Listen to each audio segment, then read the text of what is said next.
think about Thomas Jefferson, one of the founding fathers. He actually said that, the American experiment will be complete when we have a Muslim president. That's an actual quote from... I got this from a historian. Islam is literally the only pure First Amendment community, because the only thing that binds us is faith. All of our rights are protected under the First Amendment, because everything else about us, we have MAGA people who are legitimately Muslim, we have really far left people who are legitimately Muslim, and everything in between, whether it's racial, ethnic, it doesn't matter. What is the relationship and difference between activism and civics? I don't think there really is. Okay. Honestly, in my opinion, and I got my master's degree in civic leadership. Okay. And there's going to be arguments and people who have legitimate cases on the other side. But to me, civics is activism. Assalamu alaikum, Belal, and what's up, everyone? I just wanted to thank you so much for first featuring me in your CARcast. I had an amazing time getting to know you, and I hope the viewers are enjoying the video. I also really wanted to thank you for this opportunity to make a correction, because I think as content creators, as commentators, the only thing we really have is trust, and I take being accurate very seriously. In the video, I had attributed a quote to Thomas Jefferson, and I was referencing a source. Her name is Denise Spellberg. She is the author of Thomas Jefferson's Quran, Islam, and the Founders. But after reflecting about our conversation, I remembered it was actually a scholar named Hussein Rashid in a New York Times video called The Secret History of Muslims, where that quote comes from. So I'd like to play it for your audience very quickly, just the quote. And then again, thank you for this opportunity to maintain some trust and correct something that I had gotten wrong. Here we go. Jefferson once said that he knows the American experiment is a success when we can get a Muslim as a president. So there you go. Without further ado, back to the video. And again, thank you for the opportunity. I had a fantastic time getting to know you, and I hope your viewers enjoy it. Take care. Welcome to the first episode of the Khancept CARcast. This is a podcast which is intended to be the intersection of marketing, media, PR activism, and civics kind of coming together and where they all meet. In this episode, I have a guest. His name is Paul Galloway, aka Isa Galloway. He has a background in civic liberties, advocacy, and activism. And so this is the conversation that took place. I'm not that familiar. So I've been here only maybe half a dozen times. Right. I know the immediate neighborhood. So one of the prettiest drives is if you go straight to Parker. Okay. And then take a left, and you want to go towards Centennial. Okay. Because then you get on Arapahoe and go right. Sure. And then you have a view of the mountains, but that's facing. So Okay. I don't know if any of that's going to. Well, that's the 360, right? So it's going to capture literally everything. Nice. And these two cameras are Just cutting through the to the side profile, also like hitting the windows. Okay. So hopefully, and this is just us. Right. But yeah, I remember yesterday I went to I drove up to Boulder. That's a pretty drive too. Yeah, it was. Even with like the overcast and part of it is like the closer I got to Boulder, the clearer the sky got. And I was like, yo, where was this last night? Well, and another pretty drive, and you could also do it from here, is Castle Rock. Okay. And that Is that Excel? Castle Rock. Oh, yes, north. It's basically once you get to Parker, you turn left. Okay. That's the long way. The better way is to go onto the highway and then go that way. But I think driving to Centennial is nice because you got the view of the mountains because they're that way. Okay. Right. But when my kids used to go to a public school over there, there's just on Arapahoe, there's a bunch of hills that come down and just a really nice view of the snow caps. Okay. Okay. Unless you wanted to do something like driving out to Castle Rock, that's a 45-minute drive. But it's pretty out there. we got time. I think we could do that if that's not an issue. Yeah, let's start with getting into Centennial and get that view, and okay. then we can from there put on GPS to Castle Rock. I was always under the assumption you were from Houston and then went to Nashville. Yeah, that's what happened. Okay, that is what happened. Yeah. Okay, so when did you come to Denver? About 5 years ago. Okay. And so my wife, okay, my wife's from here. Okay. So we actually moved here because we live 5 minutes from my in-laws. Okay. And my father-in-law is just a year over 80 now. Okay. And so we like to be close to them. And my sister lives real close to my dad in San Antonio. So it's just closer to the in-law family and everything. Yeah, and also like, you know, my wife moved to Houston from here, you know, for me. Yeah. And then followed me to Nashville. Right. And then, you know, both of us got our masters in Nashville. And then she got a really cool job opportunity here and wanted to move, you know, closer to her parents. So like, how am I going to say no to that after, you know, 15 years of marriage and her following me around? Plus, you know, like I've kind of lived in every city. I took my shahada in Austin before I moved to Houston. How long ago was that? The year before 9/11. Okay. Literally 3 weeks before Ramadan. It's funny. It's like for us, like I know so many friends of my own. Yeah. Because I'm from the East Coast, right? I didn't know that. Yeah. Oh yeah, I did know that. You know why? I think the first time we ever we're recording, right? Yeah. Yeah. Okay. You know why I knew that? Because I think the first time I ever knew who you were was way back in the day with Muslim Matters, and we were eating the logo from Muslim Matters. And I think what it was the Tariq Manhanna controversy. Yeah. And I remember thinking, and this is going to tell you a lot about me in PR. I remember thinking, like, I hope some of the nutrition from our content gets through his brain. He did that, you know? But like, instead of just having this PR stunt, this marketing stunt. This big electro, right? Go that. Okay. Yeah, I think this is when I was contributing some content to the blog. Yeah. But you like, Yeah. there was all, you know, mistakes, of course, were made on that. But at the end of the day, it was just funny. I was like, who is this guy eating our logo? That was it's because it's for me. So I was actually I was born in India.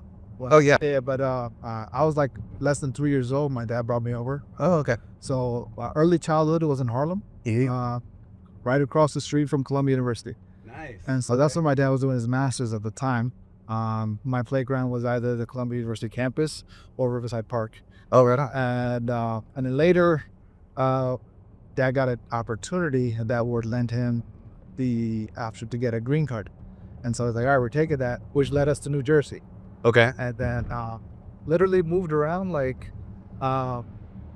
almost every year. Wow. Right, just within New Jersey. Okay. And it was partly because either because of a job change or a rent hike. Yeah. And it was just like, through that experience, I went to 9 different elementary schools. Whoa. So we got a lot more in common than I thought, because I didn't move around a lot early childhood, but my parents were Army. And so like I literally at 13 moved from El Paso, Texas, where I was born, to Germany. Oh, wow. And, you know, I'm about to be 50 this year. Okay.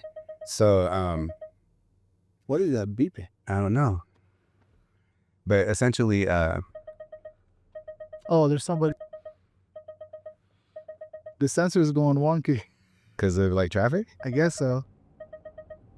So it's showing that this is my sister-in-law's car. So I don't know, half the stuff that it's a Volvo, apparently it's like super safe. Super safe, yeah. You could get in the right lane and take this Arapahoe right here.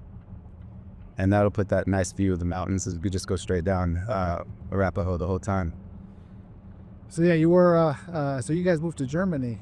Yeah, at 13. Okay. And so like that literally just changed my life, because you want to go to the right lane. All the way, okay. And the reason is like, you know, my mom's Mexican, or was, she passed away. And my dad's Scotch-Irish. And so like I was like the only like white looking kid in this elementary school of just like 90% Latinos or Latin American people there. Did you learn Spanish? I used to know Spanish when I was real little. My parents told me, because we had like, you know, people from Juarez, like the sister city to El Paso. Yeah. And like they would be like housekeeping, because both my parents worked. Okay. And so they're like a nanny. Sure. And then like one of them took off with like all my mom's jewelry to Mexico. And then they never hired another one. And I lost all my Spanish then. They took Spanish. And the thing is, my mom, she like literally grew up speaking Spanish, learning English. I mean, she was born in San Antonio, but her parents, it's kind of a gangster story. You want me to tell it? Do you? Yeah. Yeah, check this out. Okay. My mother like has this line of just strong Latino women, man. Okay. My great grandmother, her last name is Covarrubias, right? Okay. And that's like a province in Spain. Okay. And so apparently some of my ancestors were like viceroys from Spain to Mexico. Okay. And then when the war happened, and So this is one like the royal times. yeah. And then so like when the war happened, and Mexico got its independence, all the money cut off, right? That would just kind of feed them. Sure. And so they had this big hacienda, but they had no job. And this guy thought he was like a nobleman. He's like not going to go work. Sure. So this is where the gangster part comes in. Like my great abuelita, right? She literally is just like, this ain't looking good. She just grabs her daughter, my grandmother, Yeah. and walks, from central Mexico to San Antonio where she had family. Okay. Just straight up in the middle. This is like in the 20s or something, and just immigrates. And I'm not that well versed in Texas history, but was Texas still America at the time?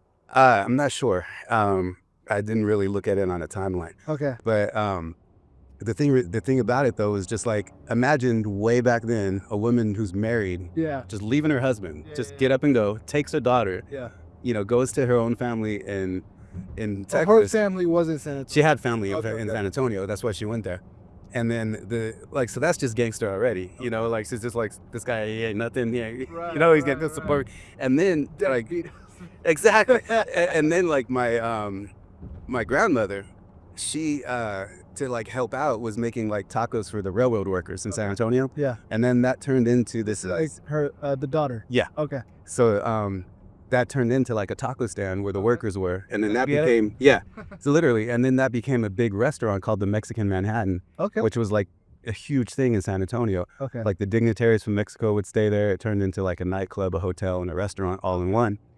And so basically, long story short, it's like all these strong Latina people in my family. And then my mom marries this gringo, from Boise, Idaho, right? Because San Antonio has this giant army base. Okay. And the reason I'm getting into all this is because like I think a lot of the stuff that the Muslim community deals with is identity related. Sure. And so like here I come, my older brother, looks very kind of Latino. Yeah. But the rest of us look very Caucasian. And then like my mom is really fair skinned, but my uncle looks almost identical to Desi Arnaz, from like I Love Lucy. Yeah. Right. And so funny, in black and white you couldn't tell it. Yeah. But until they brought out like some of the other marketing material, they give the melanin. Yeah, exactly. And there's always been that whole, making people more fair than they are and stuff. You see how the mountains? Yeah. When I used to take my kids to school every morning here, I would just love this drive. Or is that actually To get to the top or just into the mountains? Well, the snowy mountains. You can get there in about 45 minutes depending on traffic. Okay. So like the people that I know from Salt Lake, they're always kind of trashing on Denver because they're like, we can be in city skiing in like 15 minutes. So one thing is, I haven't been to Salt Lake City. Yeah. I've always wanted to, and I've always had this impression we could just drive across the mountains. Yeah. But I'm also told it's actually a bit of a drive. In Salt Lake or here? From here to Salt Lake City. Oh, Salt Lake City is, that's a huge drive. Okay, it is a huge drive. Okay. Because I just felt like, I don't know, on a map I look at it and they seem like Denver and Salt Lake City seem like sister cities. Yeah. In a lot of ways, they kind of are. Okay. Yeah. And it was always interesting because it's like I look at, there's a couple of folks on YouTube that I follow. Uh-huh. And they're from Salt Lake City. Yeah. And the stuff that they share just from a landscape visual perspective Beautiful. is stunning. And I'm like, yo, where's that? Yo, where's that? And then they reply back, oh, it's here. I'm like, but like, that's so far from Denver. 2 Ramadans ago, we started Ramadan in Moab Okay. with my family because we did a vacation. It was during spring break. Okay. So, we were there doing river rafting and all that kind of stuff. And it just happened to be like the last day of our vacation was the beginning of Ramadan. Okay. And that was a long drive just to get to Moab, not even to Salt Lake. You went to Moab from here? Yeah, we drove. Okay. We do road trips all the time. I guess it's different. I mean, for me, the biggest culture shift and culture shock East Coast. to the East Coast, like Texas, is just the inordinate amount of driving. Oh, God. It's like, Especially in Houston. oh my God, that's like, so, like, I didn't need a car, right? Until my parents moved into the suburbs, but the suburbs in New Jersey is like, you can get on a bicycle and still get to where you need to go, get on a bus and you're in New York City in 30 minutes. Yeah. Right? And then even later when I moved to DC, because when I finished college, I got a job in DC. Okay. And initially I was working at a nonprofit education thing, just 2 blocks from the White House in Oregon North. And then I was working for the retail lobby. Okay.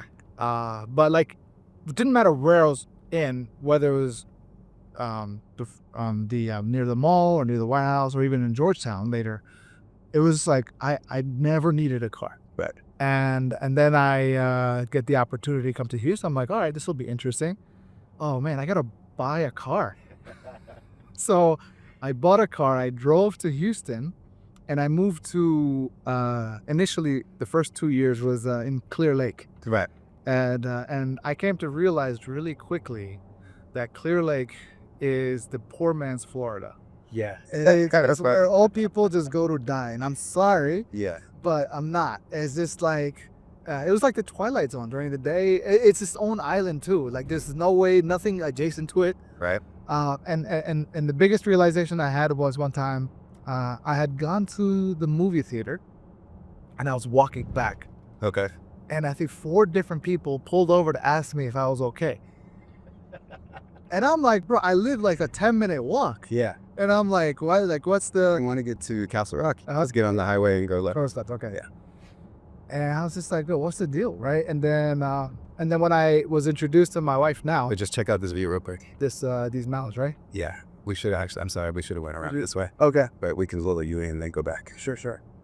But there's a lot of clouds, but man, this is the view right here. I think having that cloud just adds that atmosphere. Yeah. If it was just absolutely clear, it almost becomes difficult to sense scale. Man, every time, so like when you pulled in my neighborhood, you also had a view of it. Yeah. And every time I see it, it just reminds me how small you are. Like literally how insignificant we all are, right? Yeah. So if you could pull a Yui here, Okay. and then we can get on the highway and go out it. Castle Rock's cool because it actually has this rock that kind of looks like a castle. Oh, damn, what they call it? Literally, it's a castle-looking rock. Yeah, and just outside of Castle Rock, there's a this Coloradan guy built kind of like a Victorian era castle. Okay. You can like book tea parties there and stuff. It's kind of interesting. It reminds me of that restaurant, Medieval Times. Yeah, this one's a little more authentic than that, but Okay. should have brought my shades. I guess we'll turn into the highway real soon. Yeah, the next light.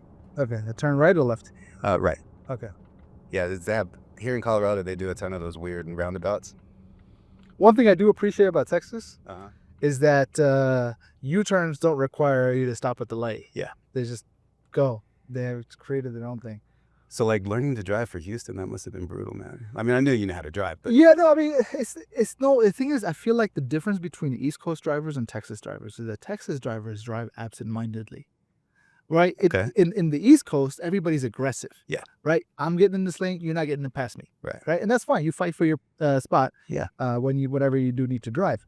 And I think because of that, we've resulted in a lot more car accidents, right? I don't think I've ever totaled a car personally in Texas, but I've totaled a few in the East Coast. Yeah.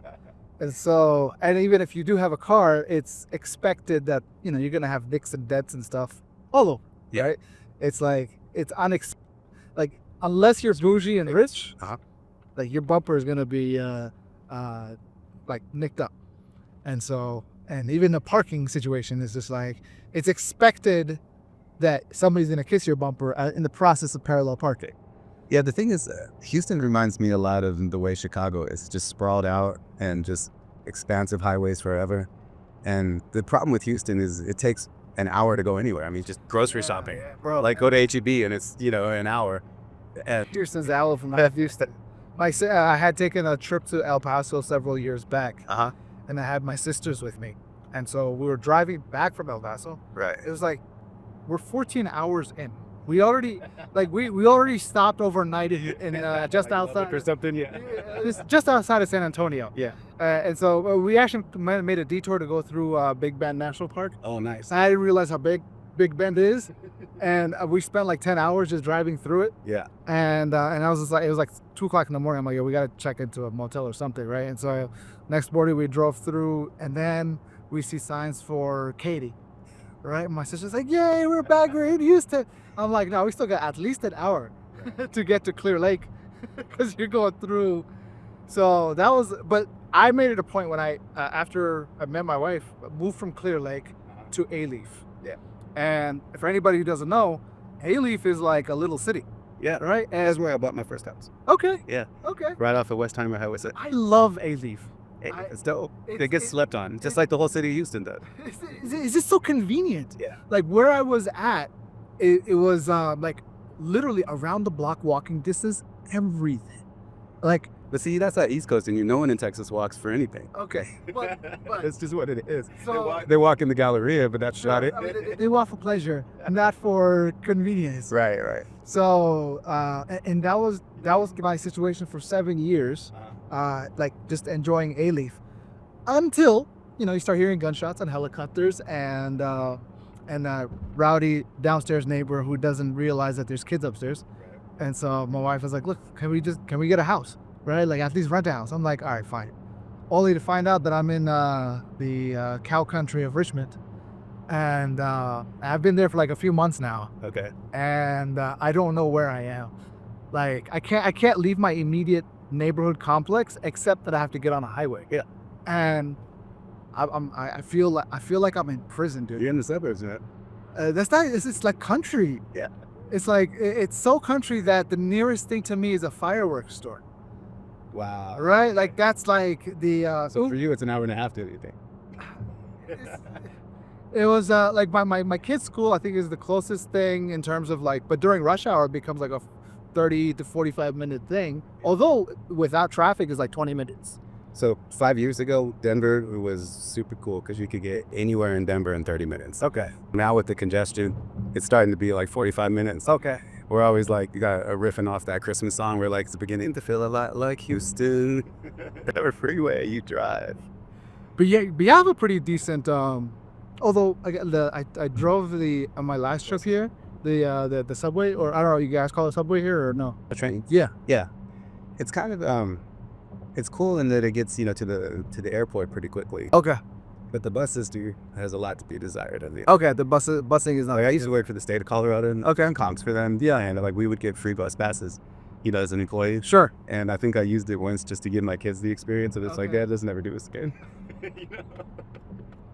There's a joke. Somebody was like, "Hey, I'm a senior citizen. That means I can ride the buses in Houston, for free. Yeah.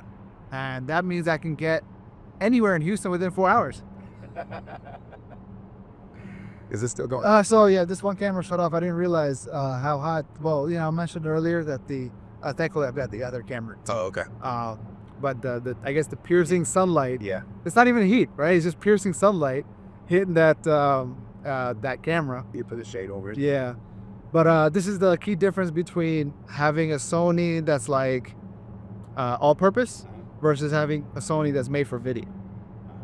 Right? And so one of the key ingredients in a camera that, and this is something I advise, it's worth spending a little bit more money, get a camera with a fan built into it. Okay. And so that way you literally don't have to worry about it shutting down for years or eating. Yeah. Nice. That's all. This is I forgot. I didn't realize it would happen in Denver.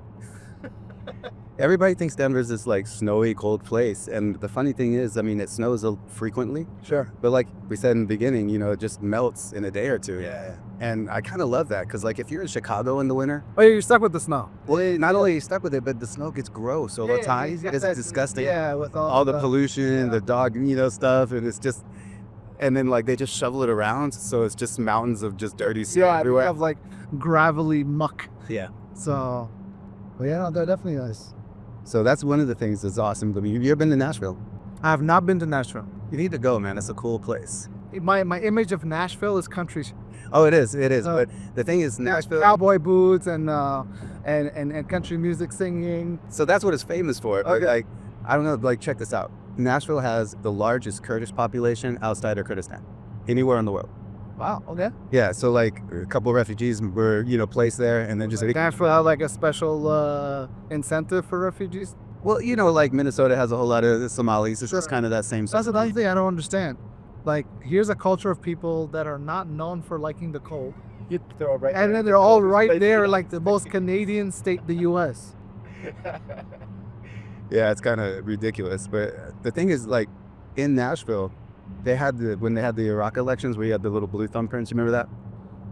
Everybody who voted, for after the Okay. Iraq War, they got Okay. the blueprint. Yeah. They had all over Nashville, people were getting the blue thumbprints because they could vote, So this is for like what, first time voters? I don't remember how all that went down. I just remember that the media made a big deal out of, the elections in Iraq. Okay. And everyone had these like photos with their thumbprint being for having the voted. ink. Yeah, yeah. Okay. Yeah, the ink they had to do to identify themselves as a voter. Okay. And so Nashville, there's like famous for that. And there's this one street in Nashville that's almost all like Kurdish businesses. Okay. So like and what's interesting about like Kurdish folk, I didn't know this till I moved there, is like they have biryani that's Kurdish. Okay. Right, so they're kind of like a weird, like South Asian Arab kind of. So I was gonna ask because I don't know much about Kurdish people or culture. I'm no expert. I just lived in Nashville for a while. Right, no, but like from your exposure to them, how like okay, I understand they're not Arab, are they? No. So they're their own ethnic group. Yeah. And they don't speak Arabic either. I think a lot of them do. Actually. Okay, they do. Okay. Yeah. But it's not their first language. Well, I mean, they're situated between like Iran, Iraq, Turkey, right? Yeah. So like that area, is like kind of Like a Kurdistan. Okay. area. Now they've been perpetually, like just abused by all the world powers, and they're Sure. given their own property and everything. Yeah. So like that's why you have so many conflicts that have all of that, and the Turkish people are coming down on them because there's like, I guess, classified as terrorist resistance, according to Turkey. Okay. And then you have, so like for instance, you can have Persian style kubide Okay. that's made with the Kurdish twist. Sure. That's one of the biggest things they eat all the time. Okay. But then they also do like a biryani, and then they also do like dolma, grape leaf stuff. Okay. So it's like this weird infusion. I mean, I've even heard some Kurdish people, I don't know if this is accurate or not, kind of describe themselves as like South Asians in the Arab lands. So do they have a historical connection to South Asian people? That I don't know. That's what, Okay. it's like when I asked them like, where's this biryani coming from? They were like, yeah, they kind of have this lineage. I was like, okay. It doesn't taste like Pakistani biryani, right? It's Right. totally different, but It's funny because for us, so I'm East Indian. right. We don't really have biryani as the main dish. Yeah, it's more like Belal. Yeah, so we got Belal, we've got another thing called tahri, which is like cauliflower, rice, and potatoes. And I remember growing up, my dad would always make fun of all of the South Asian folks that bragged about biryani. Yeah. It's like all y'all did was take leftovers, threw some onions on, and they just called it a dish. And so See, that's what I love about this idea of like identity, right? Because I think one of the things that our community really struggles with is having a way to unite, sure. right? And it's because the colonizers did such a good job of dividing us. Yeah. I mean, like between the French and Algeria and how brutal that was to, Britain everywhere, wherever those fools went was just tragic. That like now, even today when like our civil rights are being eroded just slowly in front of ourselves, we still end up kind of playing this oppression Olympics. So, like who are we going to, get with, and how are we going to work with them? And, like we splinter amongst ourselves so much that it makes it easy for the oppressors to like hurt our community. And it really baffles me because, like I'm a convert and I'm a white presenting convert on top of that. So like I see the community almost from an outsider perspective. Yeah. And then also from an insider perspective, running the first CAIR chapter in Houston, the year after 9/11. I mean, literally not even a year. We incorporated, by, the first couple of months of 2002, just because of 9/11. Okay. And you're still fresh to Islam and all that. yeah, dude, I literally took my Shahada a couple weeks before Ramadan, the year before 9/11 happened. Oh wow. Okay. So, So you got right into it. So the thing is, I had been like kind of on this journey towards Islam since, I was 13. Okay. Because I moved from Texas to Germany, and then for a Black History Month like assignment for middle school, Yeah.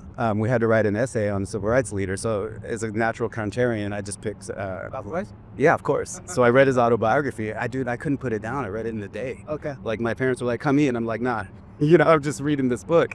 And then throughout like my life, I had met people that were affiliated with NOI, because the army bases, that's why I was talking about this in the beginning, is when you grow up on an army base, Yeah.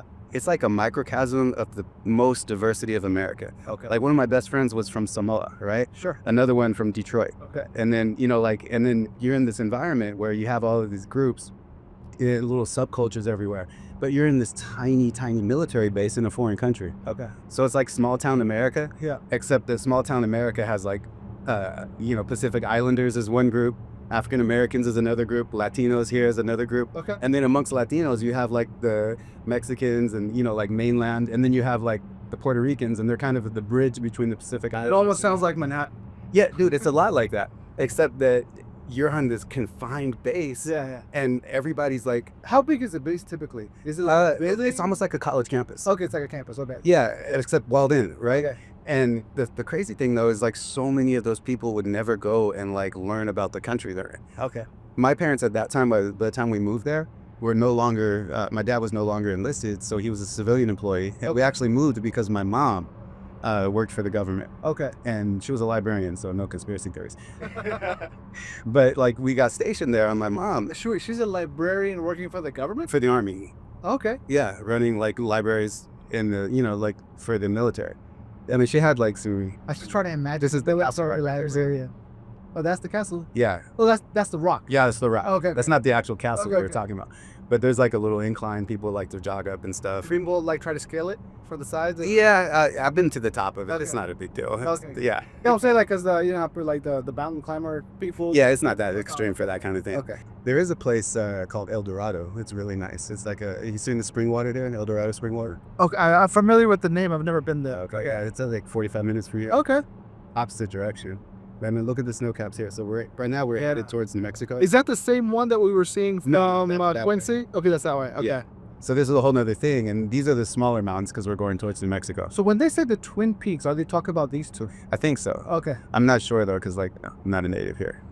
In fact, what's funny is like that's kind of like me being a Muslim. It's like I always joke, and like I think my profile on social media says I'm a Texan on sabbatical, Okay. because like I was born in Texas. Sure. We're not completely proud of ourselves, right? Bro, it was like two cities that think big of themselves, or two places. Yeah. DC. Yeah. Like people in DC think everybody is paying attention to what's happening in DC, and it's They are. well.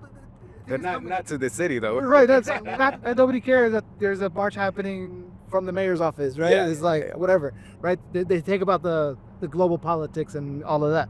And then the other is Texas. It's like, there's no other state that I know that is flying their flag at the same level as the national flag. Part of our Texas Constitution. Yeah, Well, because we were an independent nation before we joined, right? Yeah, So that was yeah. one of the things they negotiated.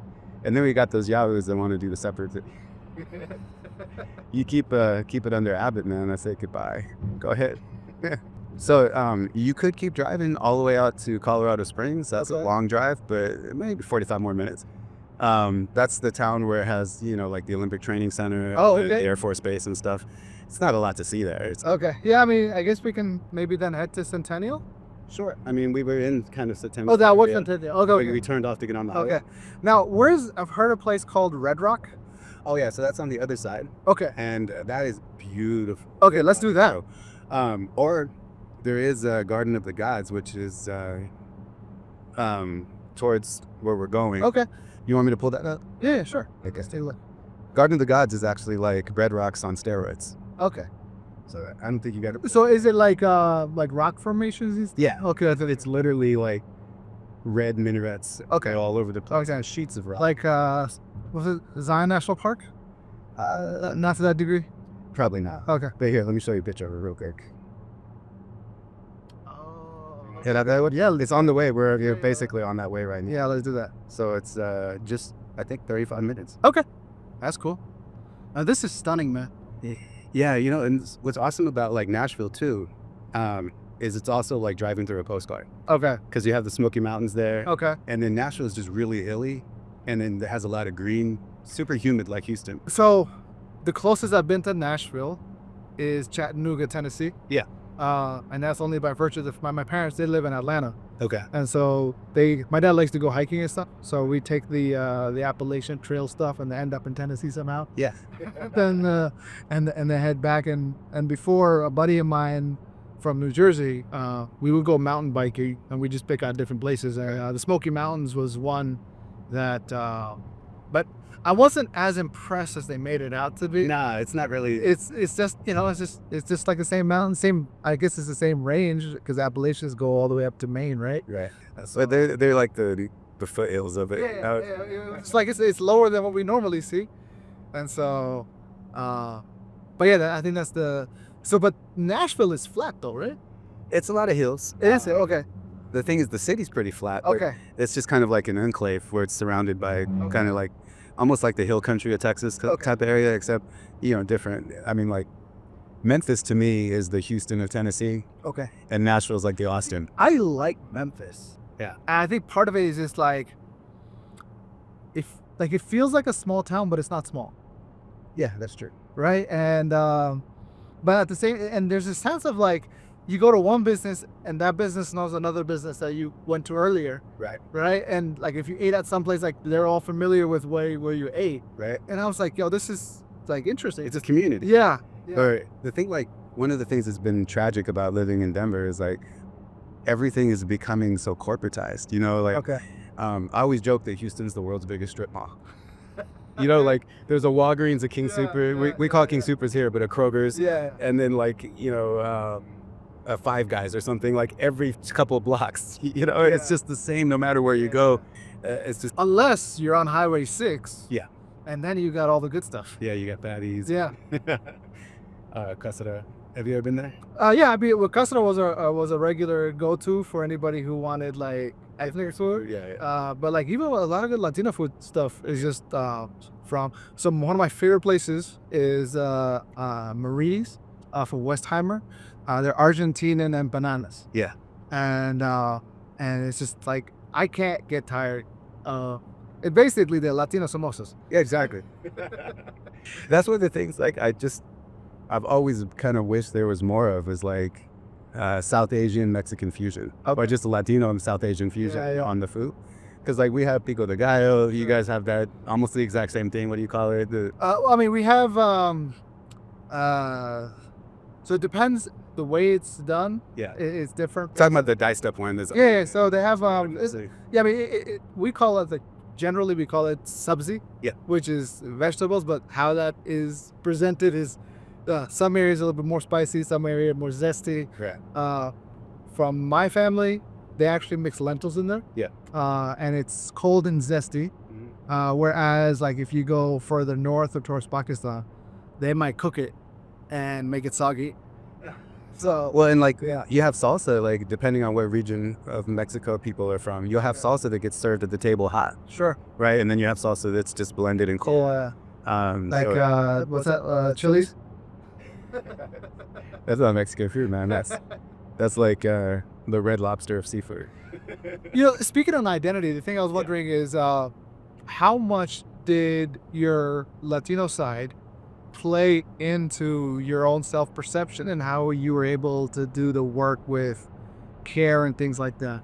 It's interesting about that is like I always just looked really white, right? Sure. Like the kids when I was growing up in elementary school, like I literally got in fights almost every day and just bullied. Okay. The first thing that happened, I was in a Catholic school, up until second grade. My mom, uber Catholic, like she's like the epitome of a Mexican auntie in church, right? Okay. And so then I moved to this public school, and like the first thing, my brother is kind of was the black sheep of the family. He was a bassist for a guitar band. Okay. Like so you have my mom, uber Catholic, and then my brother like Ozzy Osbourne and 666 signs and biting heads off of bats and like playing rock music. Yeah. Was the anarchy? Yeah, exactly. Okay. And so like this whole metal. right. Okay. And so I like identified with my brother obviously, and then I show up at this school and they're like rap or rock, and I was like rock, and then poof, like just cold clocked. And then all of a sudden I'm fighting, right? Okay. And it was just this weird kind of like existence. And then, moving to Germany, like You probably saw a hillbilly in a monster truck. no. So like my dad, the interesting thing about him was he grew up Mormon, and back in the day, Mormons wouldn't let people who weren't white be ministers.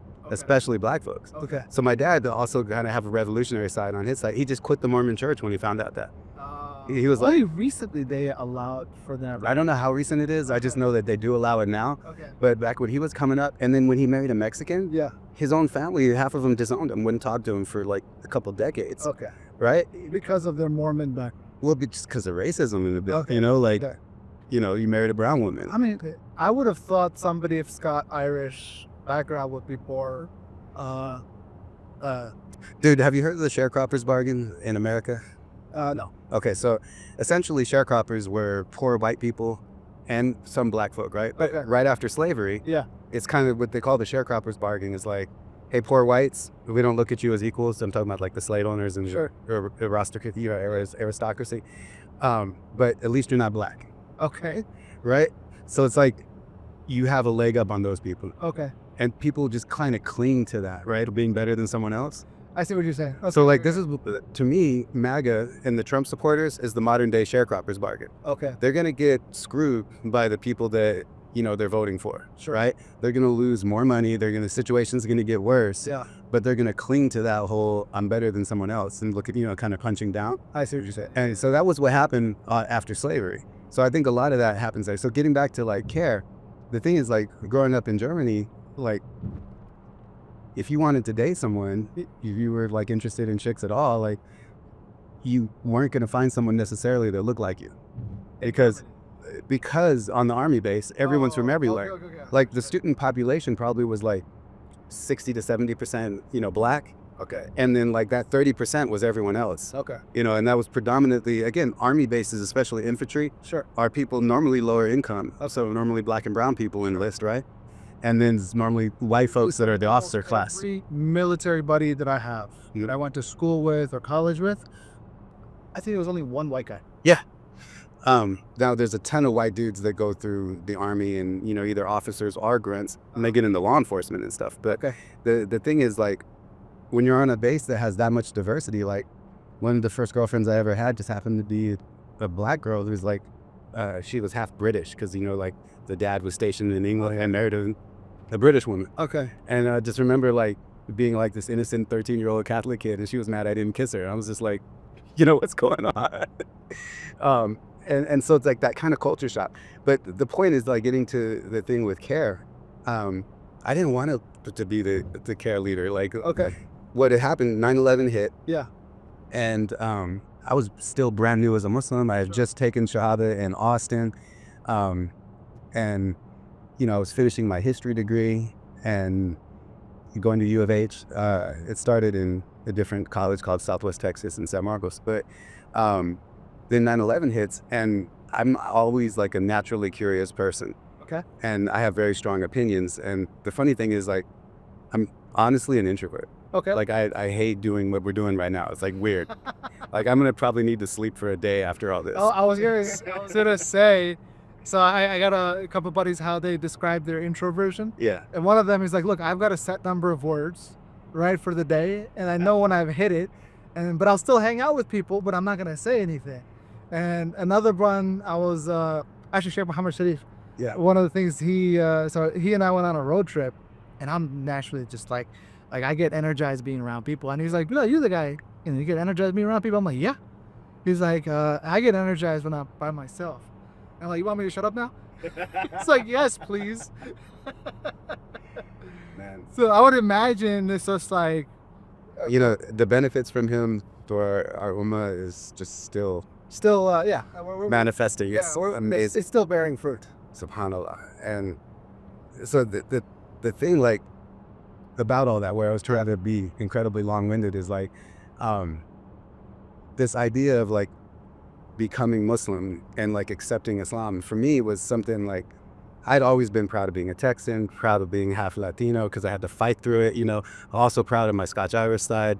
And then like I used to debate, you know Adnan Jalali, right? Yeah. He was my roommate in college. Okay. Before I was Muslim, we were just two strangers. Okay. And so like I came from a background where like when my sister saw his name, Okay. was like, be careful, you might be putting bombs under your bed. Oh, She literally said that as a joke, right? Like she's not even like a bigot, but Right, this is a typical American, didn't know anything about Islam, saw this weird name, and turns out like I meet him and I'm wearing an Ireland soccer jersey, and like we just click, like just almost immediately best friends. And then we would debate religion because we were roommates together. I was raised Catholic, pretty strict. And you're not Muslim at this time? No.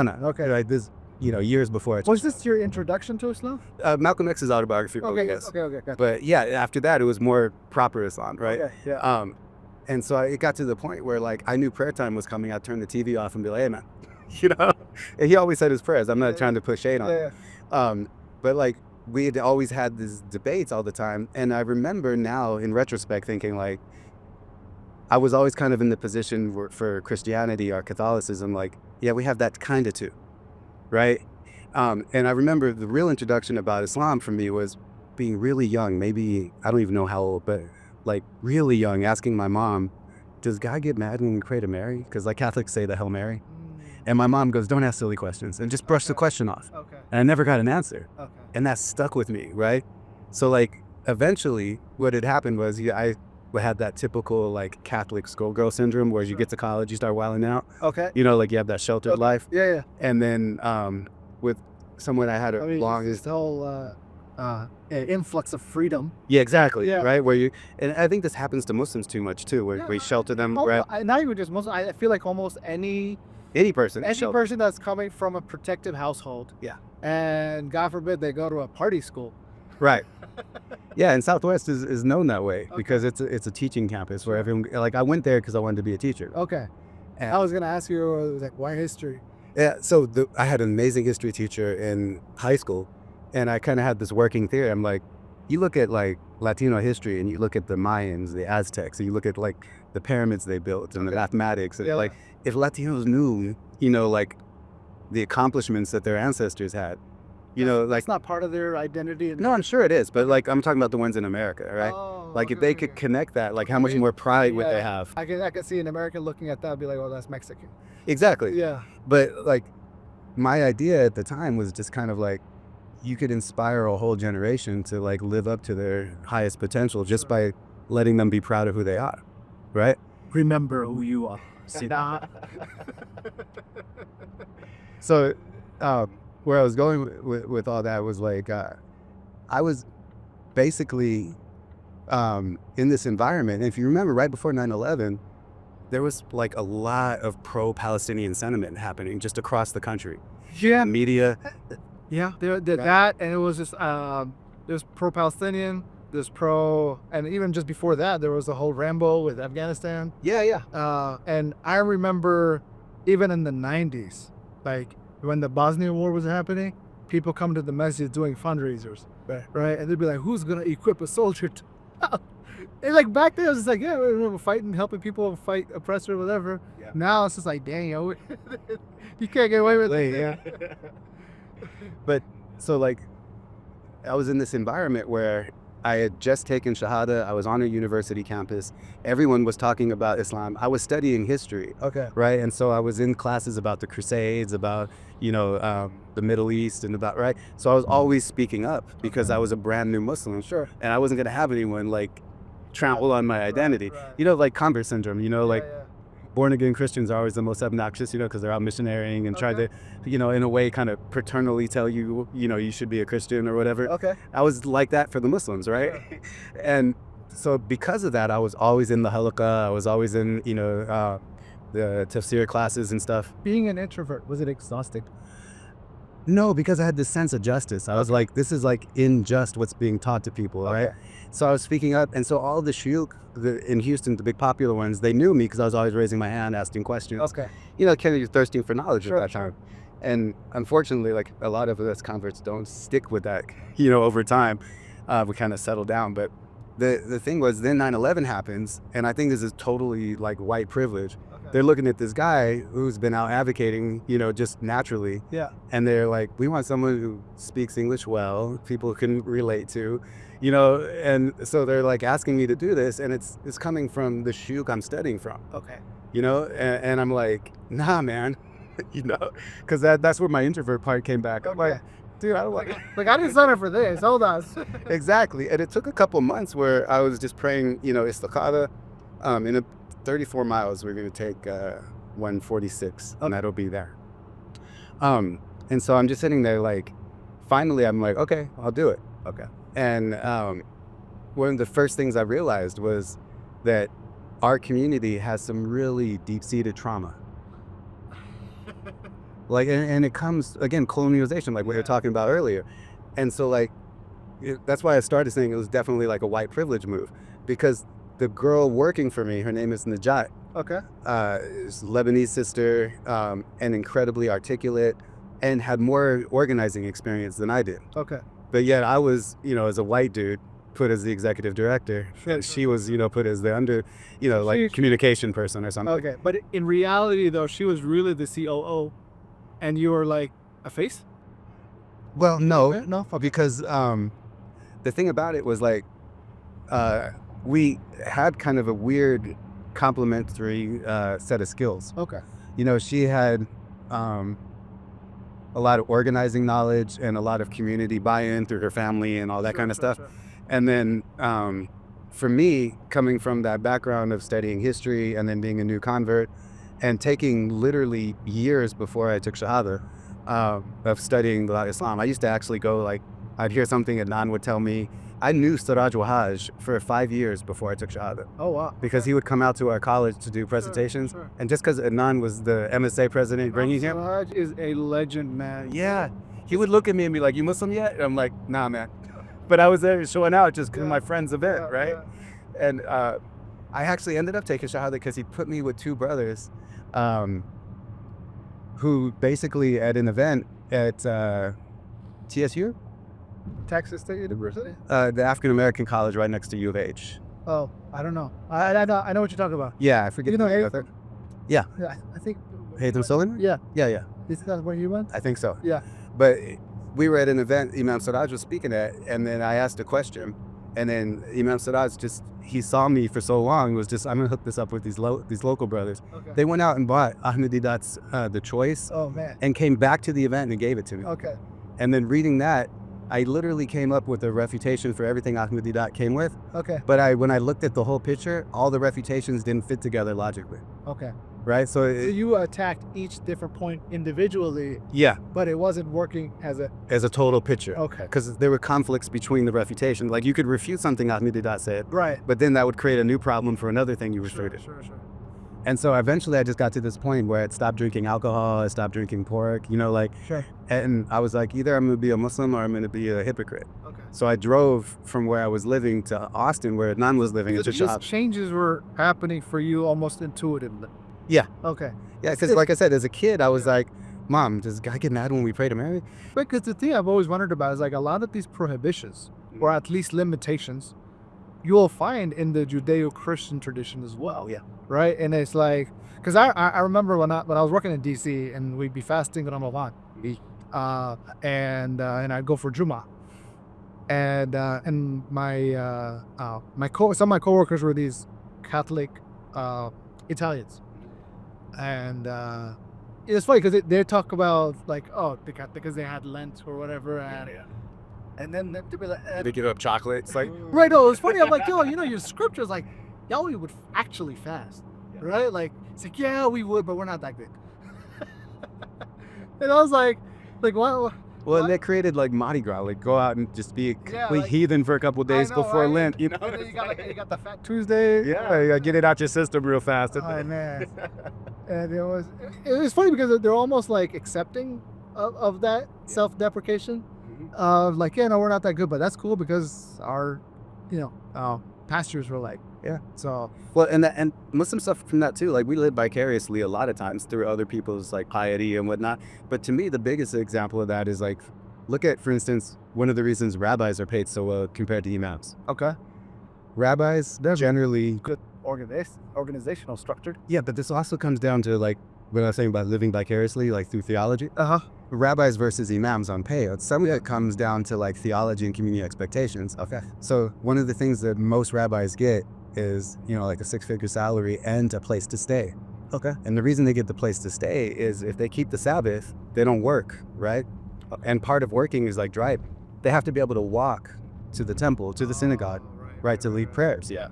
So in a way, if you're going to have a rabbi, you're going to have to set them up to be successfully religious because of the Sabbath. Okay. So that includes a house close enough to the congregation that they don't have to break tradition in order to, take care of things. And so in a way, that's living vicariously because a lot of these people are going to drive to the synagogue when they're not supposed to. I guess it depends on the type of, because I remember what the town I was in when I went to high school was Paramus, New Jersey. Right. And the house was literally 2 blocks from a synagogue. Right. All of our neighbors are Jewish, almost all, right? And I remember on Saturday, all these people in strollers and just walking over. But But that's East Coast because you can walk. yeah, I guess that's that's another thing. Like here in Denver, we got fishing lines that are all throughout. You know, that I heard that. Yeah, I heard that they do some sort of. I mean, I don't know if it's politically correct to call it a legal loophole. I don't know. I mean, I'm not Jewish, so I can't really pass judgment on their faith. But like, but that, I mean, from It's an outside, adaptation yeah, in order adaptation for to be able to keep a certain area. It's still part of our communities, and therefore we can drive within or walk or whatever it is. Yeah.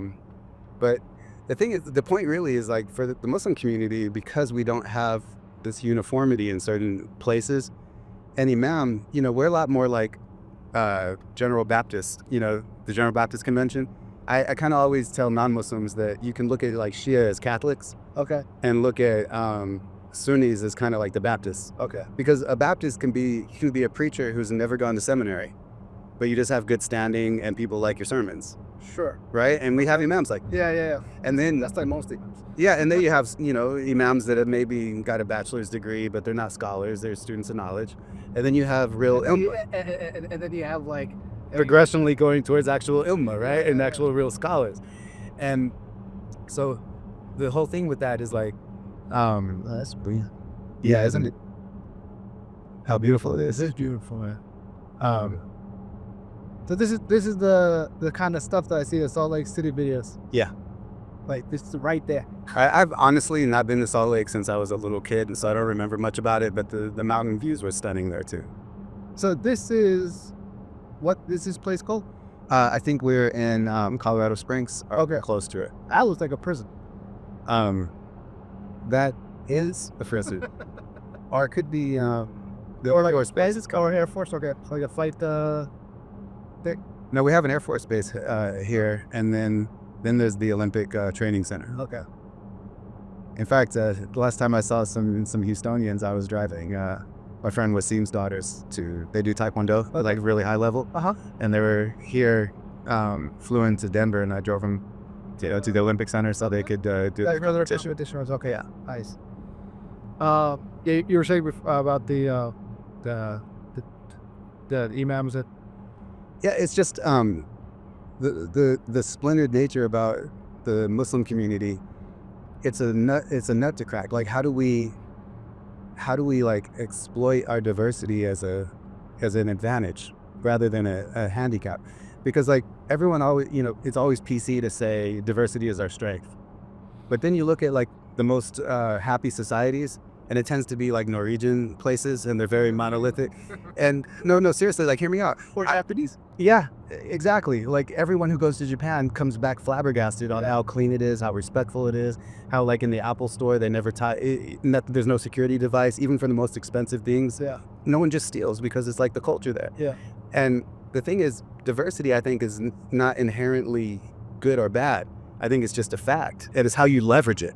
I feel like it's a question of where does that diversity lie, right? It's just an observation that I've made. Sure.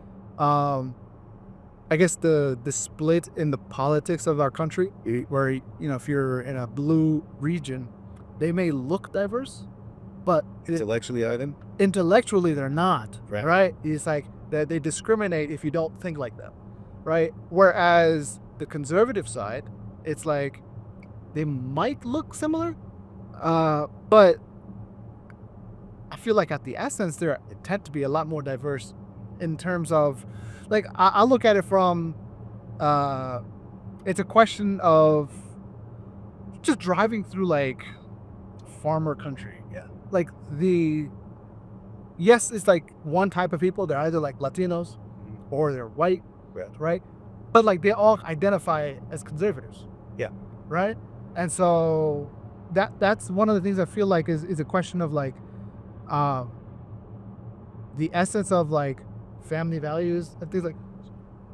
I mean, I guess there's a unity there, but there's a diversity in terms of like how those family values are manifested. Yeah. Perhaps. I feel like within the Muslim community, there's this weird mix-up in the sense that, yes, there's diversity in like language and clothes and food and region, right? The unity factor is, which is what led to the establishment of these masajid, which is believing with Islam and all, right? Yeah, Tawheed. Tawheed. But that, I feel like, is the needed foundation to come together. But to structurally and organizationally move forward, what has resulted is a lot of these established communities, at least on the Arab and South Asian side, is that they've become ethnic country clubs. Yeah, for sure. Right? And I can't say the same thing about the African American community because they're not like It's not like that. Right? In fact, most of the WD Masajid, they have like one here in Denver. Every Jummah, Yeah. they put out tables and give out at least 100 boxes of groceries just to the neighborhood Sure. because they live in an economically depressed neighborhood. They're part of the actual community. Exactly. Even though they're Muslim Yeah. and they see them distinctly as different faith-wise, Yeah. they still see their neighborhood as part As their people. Exactly. Yeah. This is the thing that I feel like is missing, and which has led to, I guess, the victim mentality. Yeah, I think so. Is that, I mean, to start off, like, you got to be the one to give before you get. Well, you got to like respect, right? You have Right, to be able to and- get and- respect before you Right. demand it. It's in almost all aspects. It's like a lot of the impression that I can understand from a local community perspective. They want to build a mosque, and they're like, "Yo, like, you're gonna cause us traffic problems. You're gonna be rude." Do you remember the pig races in Katy? I heard about it. Yeah. Okay, you want to know how that really went down? I read your blog. Oh, okay. So, but you know, you go ahead and share it. Like, Yeah, no, so it was literally, there was a stone quarry, Yeah. and the guy that owned it, it was named Baker, and the road was named after his family because they'd been there for generations. Sure. And then the Muslim community bought a large property that had just a house on it. what is a stone quarry? Well, it was basically where they do like tile and, like, Oh, it wasn't actually a quarry, I'm sorry, okay. a quarry, but it was basically like, to do flooring with stone. And Okay, so they actually sourced the material. or they processed it Oh, they maybe processed to be it, okay. used for, I got you. like walls or floors Sure, or whatever. Okay. And he had a tax exempt by having an agricultural part that was shared with the house, Okay. right? So there was some electric fencing and stuff. Yeah. Wait, so is this the same thing as, because I've noticed there's a couple of property owners near where I'm living now. Yeah. It's just cows. And somebody was telling me that they can afford that because they've categorized it as farmland. Yeah. And so long as they don't develop it, they can enjoy the vastness of their They get more tax breaks and all Yeah. kinds of benefits. And It's a the lot of same people, thing. a lot of people will put some livestock on land like that just to actually make the land more affordable and less taxed. Okay. And that's kind of the situation that was there. Because, Okay. Houston, one of the reasons it's so crazy is there's no zoning laws. Yeah. Right? Well, it's weird, right? So there's no zoning laws, right? Because it's like even in like A-Leaf, you'll find a corporate building, Yeah. a strip club, you have chicken somewhere, and like a mall and a church and a residential neighborhood that's like 250,000 across the street, like 30,000 annual income. So, but like they still like there are these weird laws that make it impossible to create walkways. Right. It's just like you don't like either pick a side, like either zone or not zone. Well, and the thing about that is like, what's amazing about Houston, that chaos creates something that's beautiful. Like, have you ever noticed that Houston is not nearly as pretentious as other places with a lot of wealth? Yeah, no, So like, definitely, yeah. you can be in River Oaks, walk into Panera and see like a plastic surgeon, and he's gonna talk to you just like your regular Joe. Yeah. But you go to Dallas, and you get into the rich neighborhoods there. Where everybody's like either super rich. They're old money, and they're literally snobby. I see this in reflected in the martial arts school, the jiu-jitsu school that I'm part of. They're in West Chase. Yeah.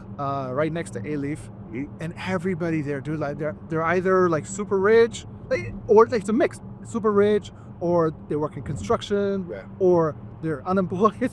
Right? It's just but like I haven't seen any like.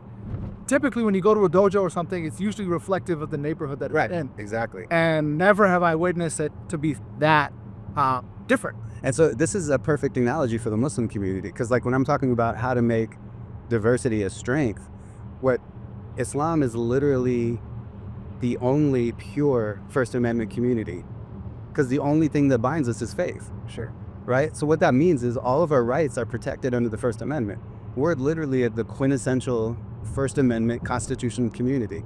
because everything else about us, we have MAGA people who are legitimately Muslim, we have really far left people who are legitimately Muslim, and everything in between, whether it's racial, ethnic, it doesn't matter. Yeah. So the point here is that, like, how to make that, you know, something that is a strength is we have to, like, change the way we look at ourselves. I think Muslims really are in a period that's like neo-Jahiliyyah because we're tribal. Yeah. And Islam came to break tribalism. But the thing is that tribalism, I feel like, is manufactured. Of course, Right. starting with the, you know, Yeah. I mean, just look at the divisions amongst Arabs, right? You know, like all those lines were made to exploit differences. Yeah. But at the same time, instead of playing like the oppression Olympics, back in the day, it used to be Kashmir versus Palestine. And, you know, one person does a fundraiser, then you had to do the other. Okay. And then that kind of became, you know, like the iftar line, tonight is biryani again, or, you know, it's too spicy for the Arabs. And the next night, the South Asians are mad. And, you know, then it manifests in like the Hilal Wars, right? Like, we're not following Arabs, so we're going to do moon calculations instead of sighting. You know, there's definitely racial undertones to that fight. You know, like, I don't care. I'm a white looking Muslim. I'm a convert. It ain't my lane, but I still see it. Yeah. And so my point, though, is if we were more concerned with living up to Islamic values rather than weaponizing our identity. The challenge, though, is almost each of these ethnic groups see their culture as the embodiment and manifestation of those values. Exactly. And that's the problem, because Islam only, Like outfit. Like every South Asian be like shalwar kameez, and that's the Muslim dress. Yeah. I'm like, bro, have you not been to India? The Hindus are wearing the same thing. I remember one of my favorite scholars gave a khutbah, and a guy came up to him after the sermon. And he said, I loved everything you said, but what is this? And he grabbed his silk tie and kind of jerked it. I don't know if it was silk or not, but it was basically saying, like, you're dressed like a kafir, right? Okay. And then the scholar grabbed his thobe and was like, did you want me to dress like Abu Lahab? And I was just sitting there like, this is dope. Like, and because of that, normally when I'm in Muslim settings, I go out of my way to be the most white dude possible. Okay. You know, I'll wear like a newsboy hat, Sure. in jeans, and then I go out of my way to do like, because every Muslim culture is so proud of themselves. They're always telling me like their little wisdom sayings all the time. Sure. And I love it. I actually really thrive on that. But I go out of my way like to get out Texas sayings and, you know, kind of those anecdotes all the time. Like one of my favorite ones is from Houston, actually. It goes, this is ridiculous, but it goes, you can put puppies in an oven, but it don't make them biscuits. And, you know, like, I love saying that stuff because it's like, it just makes these people like, I'm trying to normalize that Islam isn't your culture. Right. Right. I'm trying to get everyone to be like, because one of the things, I even heard my own daughter say this once. She was like, those Americans. And I'm like, because, you know, South Asians, when they say Americans, they mean white people. Okay. Right. Yeah. And I'm like, when they say y'all Americans, I'm like, dude, what are you? Oh, you know, I'm this. And I'm like, no, you're American just as much as me. Are you moving back home? Are you leaving? No, you ain't. Stop it. You know? And if we don't see ourselves as fully empowered and entitled, then we're always on our back foot. You know, one of the first realizations that I had about this, because when we were growing up in the East Coast, so my mom made it very important. We made it a point to, after I come home from school, this was all the way up until like well into middle school. Yeah. So many years. It's like, come home from school, we're gonna do our Hindi, Urdu, Arabic, right? And so, to the point where when I was in third grade, I was in ESL classes. Oh, wow. Right now, I didn't understand the point of it. Even growing up, I was just like, this is silly. Until later, I saw some of my home videos, right? And I'm hearing myself talk. Oh, check out. We need to, we've gone a little too far. Okay. So we need to pull a UE here. Sure. For some reason, my app wasn't giving me turn by turn. It was like frozen. So I hear in the home video, open the water. I was just like, I can see why I was in ESL classes now. But the thing is, it wasn't until I actually visited India for the first time. I was 11 years old. And I was like, yeah, ain't no way I can live here. Right? Now, my family, we're from the poorest state in the country, which is Bihar. Okay. Right? Now, and my dad, although ancestrally he is, his family's from there as well, he grew up in Calcutta. Okay. Right, which is culturally more Bengali. All right. Right. But I think, I don't know if my parents intended it, but like on one hand, there was this realization of like all the stories that my parents told me initially were fairy tales until I got to meet the characters, right? Which is all of their That's brothers. interesting. That's a Yeah. really cool way to look at it. And then I got to meet them and tell them, hey, this is what my mom and dad told me. I want to hear your side. And then they would share their story. And that was such a, I guess, in rooting, like something that allowed. Formative kind of. Yeah, it was super formative. But at the same time, it's like you go to just the level of poverty, you see these kids that live homeless on the train tracks, right? To the degree where they got no pants, Oh, wow. right? Like now they got a long shirt. Yeah. But like they'll pull up their shirt and they'll do their business Mhm. right in front of everybody, right? With like, and that's the level of poverty. Yeah. Right. And I was like, yeah, I ain't living here. This is not my home. Like I'm from here, sure. I was born here, yeah. Right. But hey, we're going back to New York.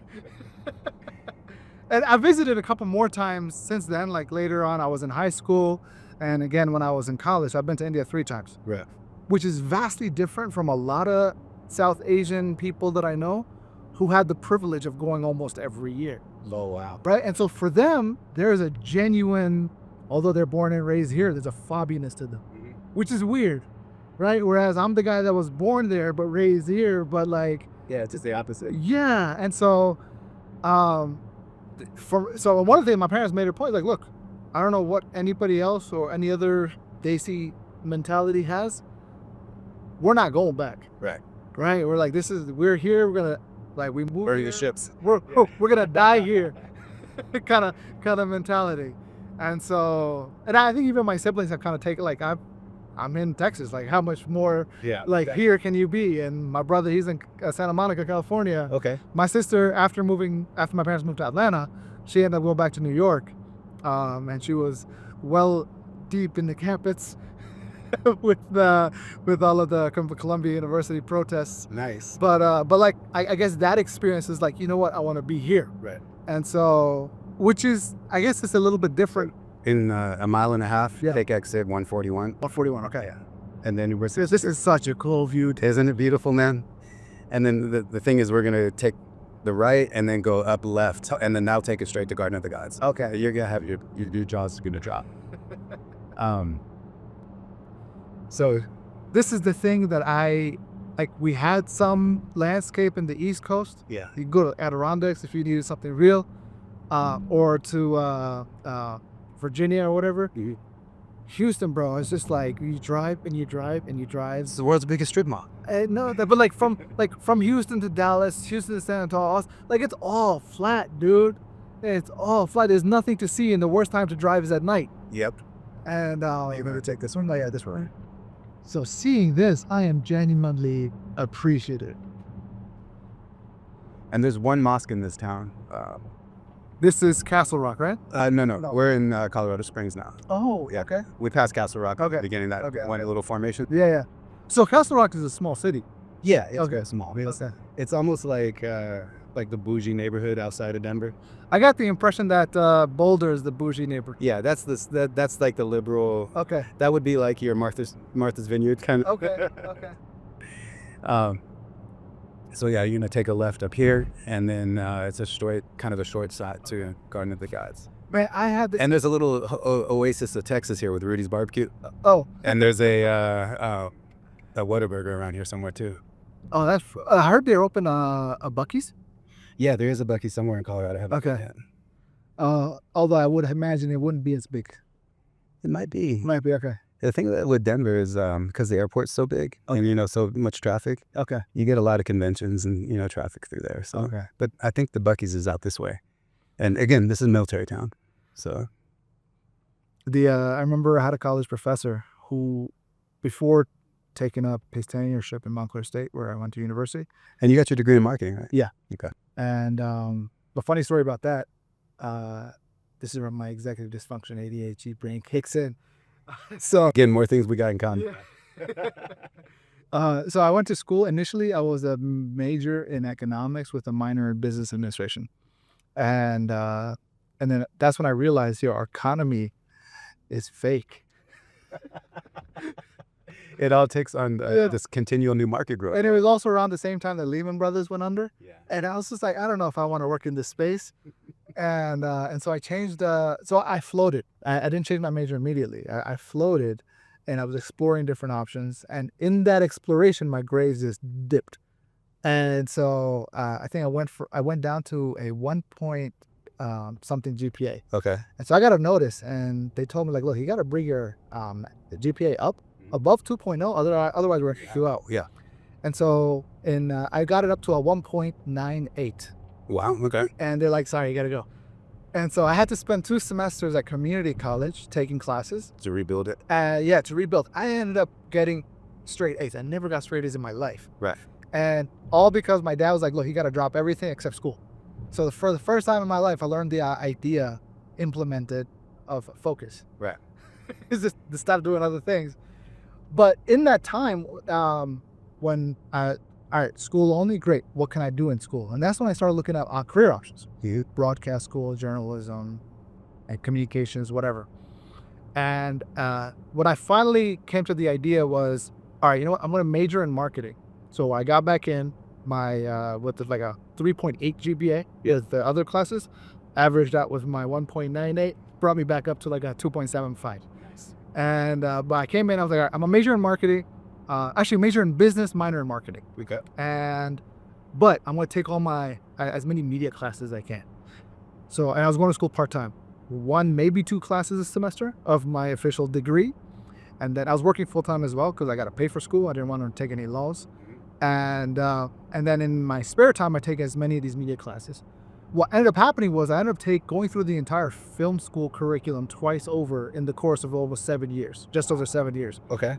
And part of that also was like getting connected to different professionals and teachers in California, flying out there.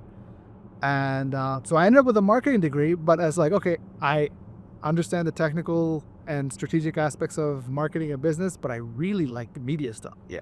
And that's kind of what led me to, I guess, what we're doing here. Well, and the thing about that, in 2 miles, a little less than, learn to take a right. Okay. I have a very similar track because I had all my stuff to become a history teacher, and then I became kind of trial by fire, an activist, right? Sure. And so one of the advisors I had, I was really blessed. The reason CAIR was successful was a lot of good people gave up time to like kind of just coach me. Okay. And they kind of saw this web behind the ears guy that was well-intentioned but didn't know anything. Sure. So I had a ton of people just putting years of knowledge into me through just coffees and talking, from attorneys to political activists to, right? And one of the guys told me, he goes, look, your main job should be to figure out how to hug a Baptist every day. Okay. Like just do outreach, make friends. Oh, that's because we're okay. Yeah. Okay. Like it wasn't dawah. What he was saying was like almost like this concept of pre-dawah, like normalizing. It almost sounds like networking.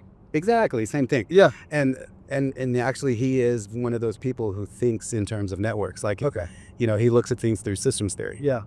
And so basically like my whole thing was I ended up getting a minor in public relations, but I did a very similar thing. I was taking courses, certificates, all that. Yeah. One of the things that I think is so interesting is like the old school view of public relations.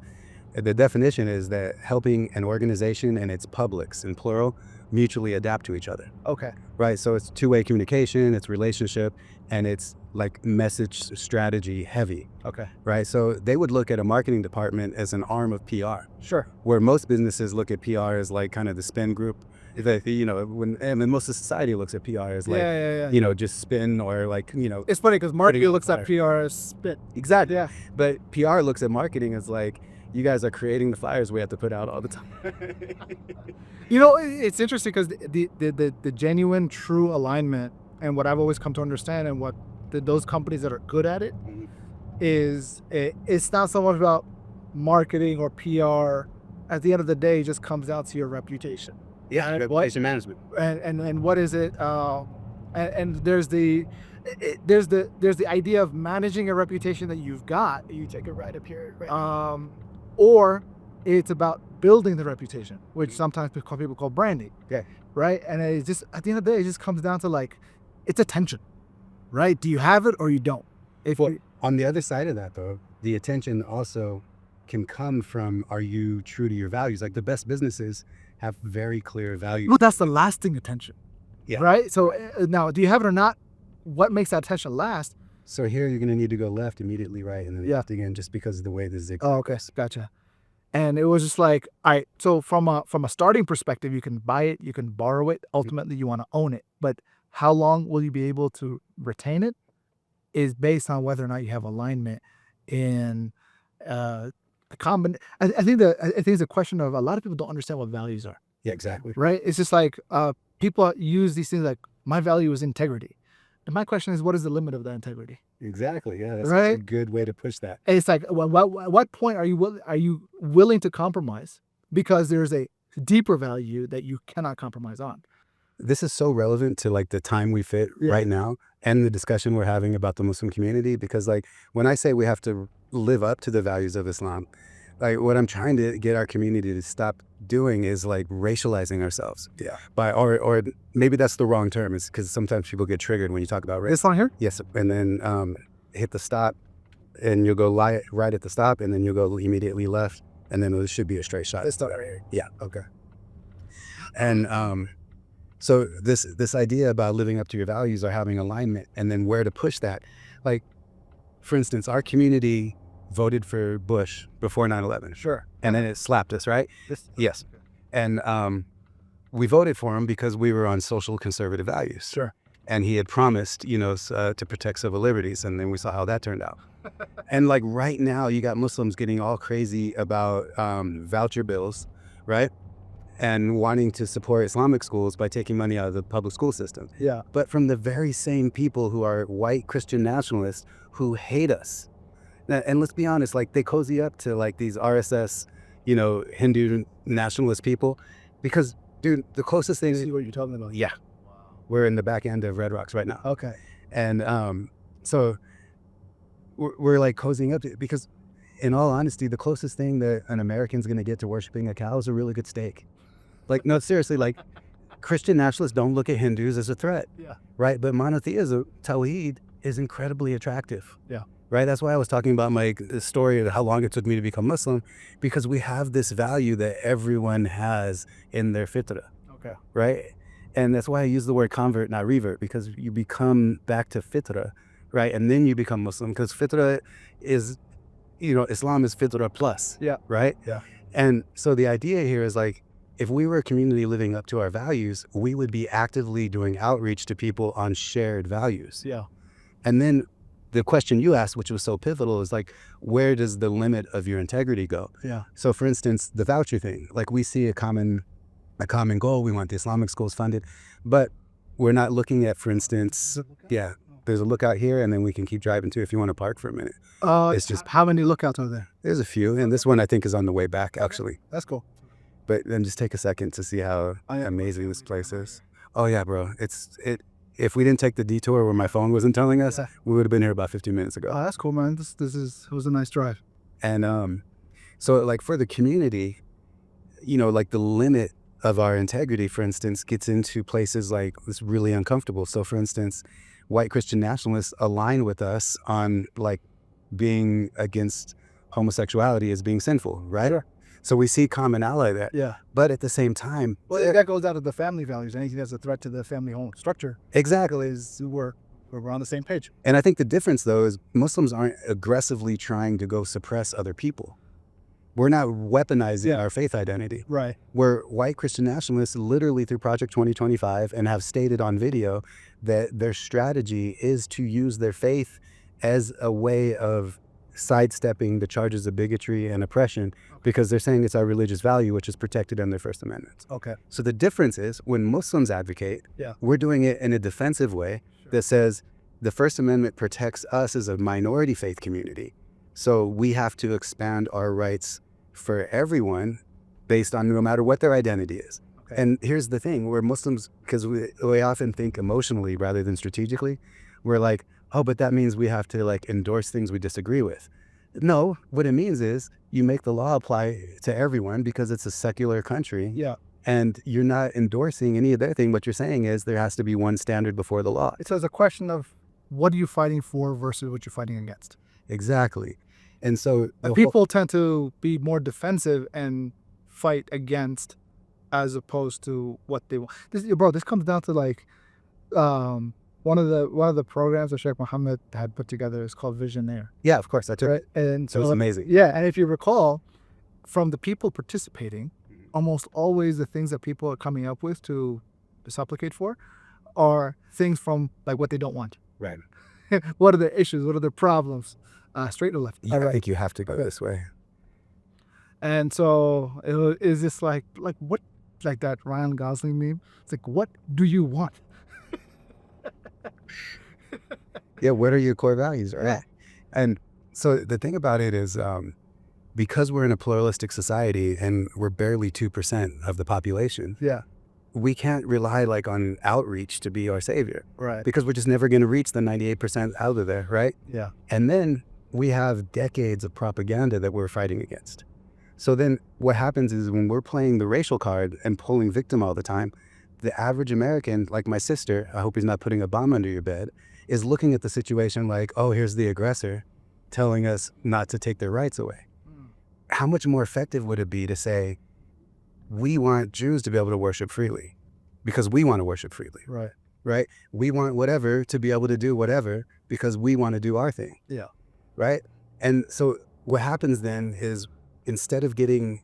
But that's a very, I feel like that's very conservative in terms of a conservative value. Yeah. Right? Like this is what I meant by like blue, whereas I feel like from a blue perspective, they want to make laws to restrict things. Well, you know who's hating this conversation right now? I call them the secular fuqaha. Okay. The young Muslims who are culturally Muslim more and went into law school and just feel like they're entitled to community leadership. You know a ton of those guys. Yeah. Tell the truth. You know, a lot of them, they went to law school and they think they can evaluate a fatwa because of like precedent in American Western law. And they don't understand the methodology is different, dude. Yeah. And like, the thing about that is like, it's a rabbit hole because when you focus your entire system on precedent, how much further do you get away from the original source? With every single case. Yeah. And then the strategy of our community, because it's always one of we're being oppressed, we're fighting that, instead of we have these values, we're connecting on that, what happens is we're actually creating precedent of our failures. Every time we lose a legal fight, every time we lose a PR battle, we put one more notch into our own disempowerment. Because we don't think strategically. Yeah. This whole idea of values, I think I didn't really fully grasp it until we were house hunting. Because beforehand, I always understood, okay, the things that I'm like a place to live, for example, what's important to me. I want sunlight, I want high ceilings, I want at least some separation from the ground. So that way when Houston floods, as often, I'm not flooded. And so a second floor or higher type of situation. Right. And then finally when it came to like, all right, we're going to get a house, right? Because, there's a whole new value being interjected with kids. I don't want no neighbors, boom, boom, boom. Right. And so, but then it was like, suddenly I can't get everything. Mm-hmm. Right. And so you had to prioritize. I had to prioritize and I had to compromise. Yeah. Right. And so one of those other values is convenience. I'm like, I want my sunlight, I want to get my high ceilings, but maybe I can compromise on my convenience. And now I'm realizing maybe not. Maybe that was the wrong compromise. But like this understanding of what values are, because at the end of the day, the values will inform and guide us without us really recognizing it consciously, our behavior. Exactly. And scale that to a community, right? Like you see what's happening. And this is where a lot of that is at. The question though is how do you get clearer on your values? It's going to be rooted in a very clear sense of identity. Yeah. Right. And so, and there's cultural aspects of identity. There's achievement aspects of identity. There's, I guess, situational aspects of identity. We could turn a year if you want to start headed home. Yeah, the thing is, that's why I wanted to start this whole conversation. I think we kind of did on the issue of identity because everybody has multiple parts of their identity and it's where we put the emphasis on, right? And because of like trauma that has been inflicted on most of the Muslim world, and it's so interesting, like if you look into things about like epigenetics, there's actual proof that trauma can pass generationally. Bro, South Asians are the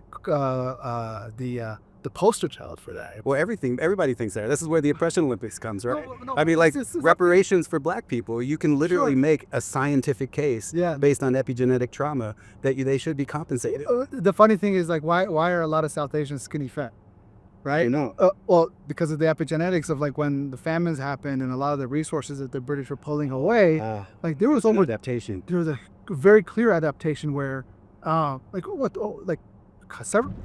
of people died, right? And if they left, like, that's why you find a lot of Indians in Guyana and other places, because they emigrated. Right. And the ones who were there, like, their bodies had to adapt, and so generations later, their bodies are so good at maintaining fat. Yeah. And so it's like now it's our challenge to, like, all right, you gotta re-epigeneticize Your metabolism, right? metabolism, so that way the next generation isn't carrying that trauma. And something you said there is so important for non-Muslims or even Muslims to think about is, like, a lot of people didn't leave because they wanted to. Oh yeah.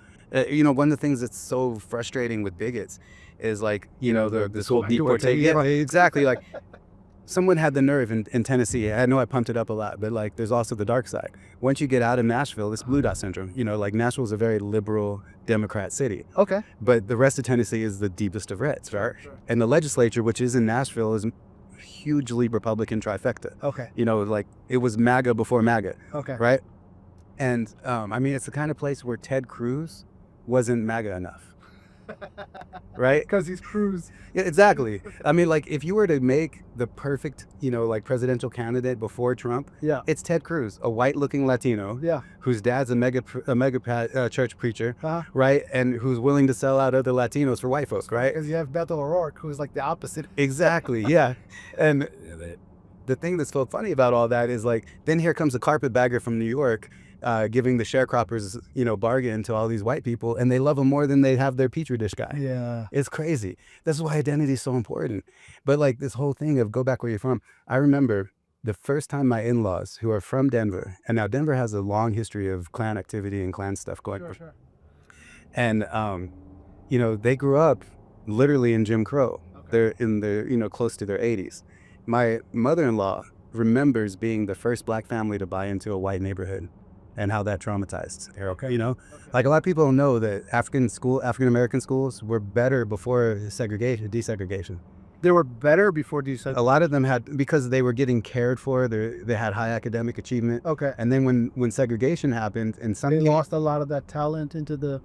And not only that, but, like, you're putting kids into a position where the white teachers may not have the best interest at art and all these other things happening, right? Right. So there's, and it's not universal rule, but to head back to Denver is this lane. Yeah. Okay. It's not a universal rule, but there's a lot of cases where there were highly successful, schools within the black community. I mean, you had, Black Wall Street that got burnt down, all of these things. And These are famous lines from Tom Hanks. He's like, "Why am I just learning about this?" exactly. And the thing is, so she comes to Tennessee and is super nervous, right? And then our kids are in this indoor soccer league in the bougie areas, this area called Brentwood. Okay. It's kind of like the Martha's Vineyard of Nashville. Because like Brentwood does not sound bougie as a name. Nah, but it's one of the richer enclaves outside of Nashville. Okay. And our kids are doing indoor soccer, and we're a really nice day, so all the windows are down. I wasn't there that day. I had to work because I was doing the Muslim advocacy there. But my mother-in-law's in this passenger seat. My wife's driving here. All the windows are down. The kids are in the back. And some guy in a white pickup truck yells at my wife because she's wearing a hijab. And if people don't know, my wife's black. Okay. They just assume she's like foreigner. Yeah, because she's very light-skinned. Okay. But my mother-in-law's, normal kind of black complexion. If there is such a thing as normal, I don't know. Stereotypical. Yeah, I guess darker skin. Yeah. But anyway, my wife is very fair, and she's wearing a hijab, so a lot of people think she's Arab or whatnot. Okay. And someone shouts at my family, "Go back to where you came from." And the only thing I could think when that happened was she told me, because she was traumatized by it. And my mother-in-law was especially traumatized by it. She's like, "You guys got to get out of Tennessee." And I'm sitting here thinking, the irony of telling someone that you forcibly brought their ancestors through slavery here to go back where they came from is just like so rich. And it's exactly reflected right now with all the people, with these deportations. It's like the British complaining about all of the brown folk is like coming to England. I'm like, bro, like you came to us first. You reap what you sow. Yeah, it's like, and you think you just get up and leave? Yeah, we're kicking you out, but like, hey, Or like in Germany, they're mad about all the influx of immigrants, but they supported the wars that caused those influxes. I mean, Yeah. it's the same everywhere. And the thing about that, though, is, and remember I was talking about the Kurdish community in Nashville? There's one activist, a sister that is incredibly effective as an activist, but the thing I worry about for our youth is that a lot of them kind of live these very privileged lives, but they deal with like passive aggressive microaggressions and stuff, and it puts this really chip on their shoulder. Yeah. So in a lot of ways, it's like they want to be Malcolm X, but they didn't have that real oppression. Sure. So they're really fiery and they're angry. And like this one sister, she's a Kurdish refugee, literally from refugee camps. Okay. And she's the most anti-American person I've met. Oh, so anti-American in the sense of like what? I need to understand what that means. So I mean it on multiple levels. Okay. On one hand, hating our foreign policy. Sure. Okay. I'm right there with it. I think every right? American has that. Yeah, exactly. And a lot of them for the wrong reasons, though. But like on our side, wanting more justice in the world, Yeah, right? yeah. I'm right there with it. But on the other side, it's like I once, because she was like literally talking about just criticizing American society at large and all of these, making sweeping indictments as if there's no good people here. Okay. And I'm like, you know, for a place that gave you all this opportunity and you're more empowered than me, you had your master's before me, you had all this stuff. Yeah. And you don't feel at all, you know, like thankful to be here with the freedoms. And she's like, no, because they created the system that brought me here. And I'm just sitting here thinking, why are they mutually exclusive? Right. Okay. You know what I'm saying? Like, I understand it. I'm not personally, I didn't go through the trauma that she did. Right. But at the end of the day, you're not going to reach a lot of people that way. What you're going to do is further divide the society. I mean, it sounds like there's a sense of bitterness and resentment. Of course. Yeah. And the thing is, what I'm trying to get our community to do is compartmentalize that enough so that we can be effective. Because we're 2% of the society, and we don't have the common threat of like the Holocaust that the Jewish community has, Right, or right. to rally together no matter what. Well, here's the thing. They did a very good PR job. In the worst sense of PR, though. Yeah. You know, a PR that's like spin doctor, Right, not right. real relationship building. Right. Because they're empowering their own community. Yes. And I don't mean all Jews. Like, I go out of my way on my channel to always highlight, you know, Jewish Voice for Peace, not in our name.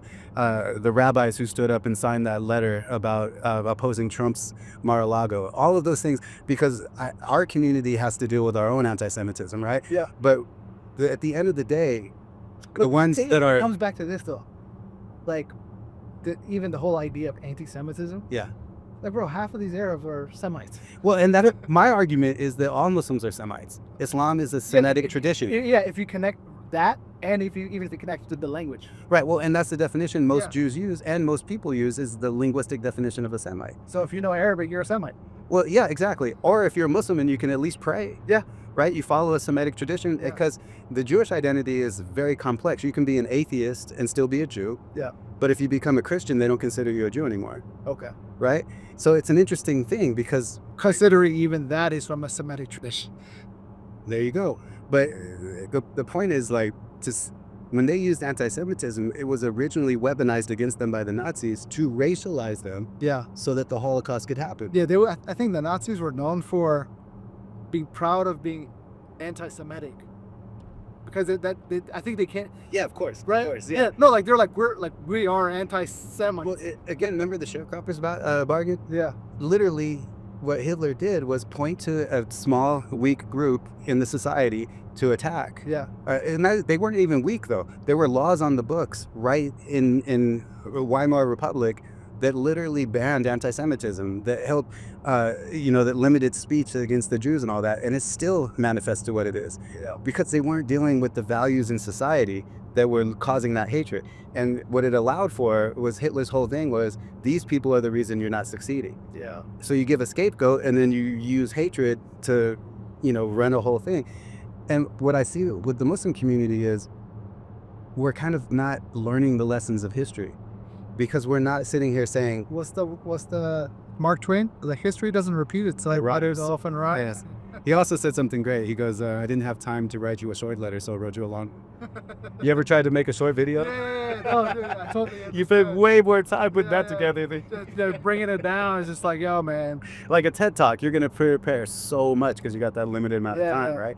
And but my point here is like, if we were literally being a community of values, then we would be able to connect with the people fighting oppression because our shared values of justice, right? We would be able to connect with social conservatives, but we'd be doing it not on a quid pro quo basis where we have these entangled alliances. This is why, again, Muslims is like the quintessential First Amendment community. Think about Thomas Jefferson, one of the founding fathers. He actually said that, the American experiment will be complete when we have a Muslim president. For real. That's an actual quote from. I got this from a historian on PBS who's a white lady, not a Muslim. I need to take that, put it on a poster, and stick it on a wall. Again, I haven't found that quote myself. I'm Okay. relying on that researcher Okay. who did it. It's in one of the first videos I did on my channel, Okay. refuting Christian nationalism. Okay. And it's in a PBS thing I can send you. So if it isn't 100% accurate, for sure, him and Washington both said that, the Mohammedan, was what they would call us then, is welcome in these shores. And then Benjamin Franklin, when he built the temple in Boston, he said that he, from the Grand Mufti of Istanbul to whoever, is welcome to preach here. So most of the founding fathers definitely, included Islam as part of the American experiment. I'm wondering if any of that was also rooted in the anti-British sentiment. It probably was, because the Turkish Empire, like growing up in Germany, I used to go through castles that were like, the one that inspired Disney and all that kind of stuff. I saw all of those in real life. Okay. And there's pictures of Germans dressed like Ottomans Okay. because they were aspiring to be like the power of the time. And they were allies too. I'm not sure. I European mean, history is not my thing. Because from what I recall, one of the reasons for the fall of the Ottoman Empire is because due to the alliance with the Germans post World War I, that That sounds right. That sounds right. Yeah. I just don't want to say anything else that could be inaccurate because that quote of Jefferson. Oh yeah. But again, I heard it from a scholar, so history scholar. But where I was going with Jefferson, though, is that he's also the one who did put in the part of the First Amendment and also warned against entangling alliances for America. Yeah. Right? Like his whole thing was, we don't want to have to go to war for someone else. Right? We're a small country developing and all that. Right now, we're a small community developing in this nation. Right? And entangling alliances puts us in a way where we inherit all the enemies of those people. And then that's why you have the liberal conservative split on social values in the Muslim community. Yeah. Right? So you have the social conservatives in the Muslim community. Their whole thing is family values and the core of, like preserving the core of society. Yeah. Have you ever read Jonathan Haidt's book, The Righteous Mind? No. It's a great book. Okay. He's a researcher who does studies on morality. Okay. And the book's called The Righteous Mind: Why Good People Disagree Over Religion and Politics. Okay. And he has... I'm wondering if the idea of objective morality is something that he discusses. A little bit. What he did was he did this massive survey where he asked people where they prioritize certain values like stability versus justice. Okay. Things like that. Going back to the whole question of which one are you willing to compromise? Exactly. And where are your limits, right? Yeah. And what he basically says is like the difference between a conservative and a liberal is liberals tend to focus on justice more, where conservatives tend to focus on stability more. Yeah. The best of the conservatives will be pro-justice, but they don't want to sacrifice societal stability to get there. They'd rather it take longer. Bro, that does sound so much like what makes a marriage work. I did not expect you to say that. Tell me what you mean. So this is something, it's rooted in the idea of so somebody was mentioning how the height of American society is justice, Okay. right? Whereas Racially. aspirational, right, aspirational. Whereas the foundation of Islam is justice, but the height of it is compromise, right? And so, Yeah, because there's no rule you can't break, basically, yeah. right, but the height of it in the sense of compromising, in the sense of you willingly giving up your own right for the sake of the other person with whom you want to see succeed or have a relationship with, and thus and then it was just and then they conclude, and that's marriage. Like the hadith where it says, of the Prophet, where it says, the one who leaves an argument knowing he's right is blessed. Yeah. Yeah, that's deep. That's actually pretty profound. I mean, we really have lost the plot when it comes to relationship building. Like the other day, a couple months back, we were approaching MLK Day, right? And I had recently just joined the city of Aurora's faith council. Only Muslim there. Yeah. And they wanted to have a Muslim speaker at the prayer breakfast. And so the thing for that, they gave me like, Muslims, we do everything last minute. Sure. They gave me like 2 months notice to, and I was afraid I was going to have to do it. Again, the introvert part, like I hate doing that kind of stuff. Sure. So I had been pestering imams up until 2 days before the event. Oh, to the part of their participation. For them to give the speech about MLK. Okay. Right? Unfortunately, MLK is not on their radar. No, I know. But alhamdulillah, we have a really dynamic imam here. His name is Imam Shamsuddin Masood. Yeah, from Right. CBA. Yeah. And, I have a video of it. It is one of the most phenomenal speeches. It was the only speech that day that the black people in the room were responding to, like verbally. Okay. And the thing is, like, Was it like the whole like, yes, that's right, say it? One of those or? a couple of those. Yeah. Okay. And after the speech, like, he was the one that most people went to go talk to. Okay. After, because there was a ton of speeches that day. And, like, the value of that, we're talking about shared values, right? Yeah. He wore a keffiyeh. He's half Libyan, half white, right? And so he's wearing a keffiyeh.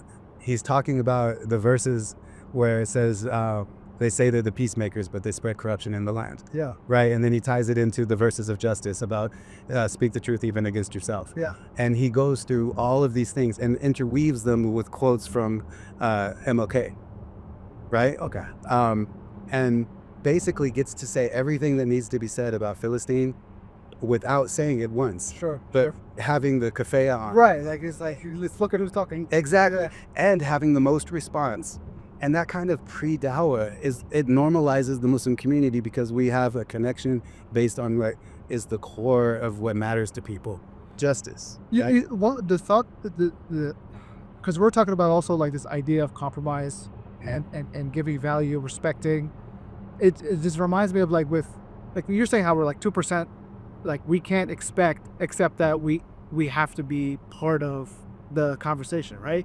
We have to be advocating like the First Amendment, things like that. Right. And we can't be the only ones doing it. We got to get behind those who are already, at the forefront of that. Yeah. I mean, it reminds, and this kind of brings me to from the prophetic tradition from the Sirah of the Treaty of Hudaybiyah. Yeah. So Right? And it was like they compromised on almost everything. Yeah.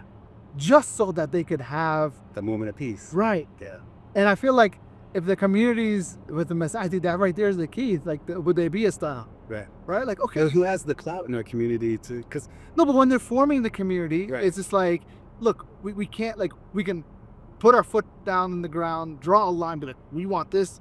We're going to build a dome. We're going to have the adhan la. We're going to, like, okay, well, consider what are the essentials? Like, what is the, thing that you absolutely have to have? Yeah. And then, and then compromise from there. No, so I agree with you, but to play devil's advocate, the other side would say, if you start compromising, you're stunting your own growth and potential.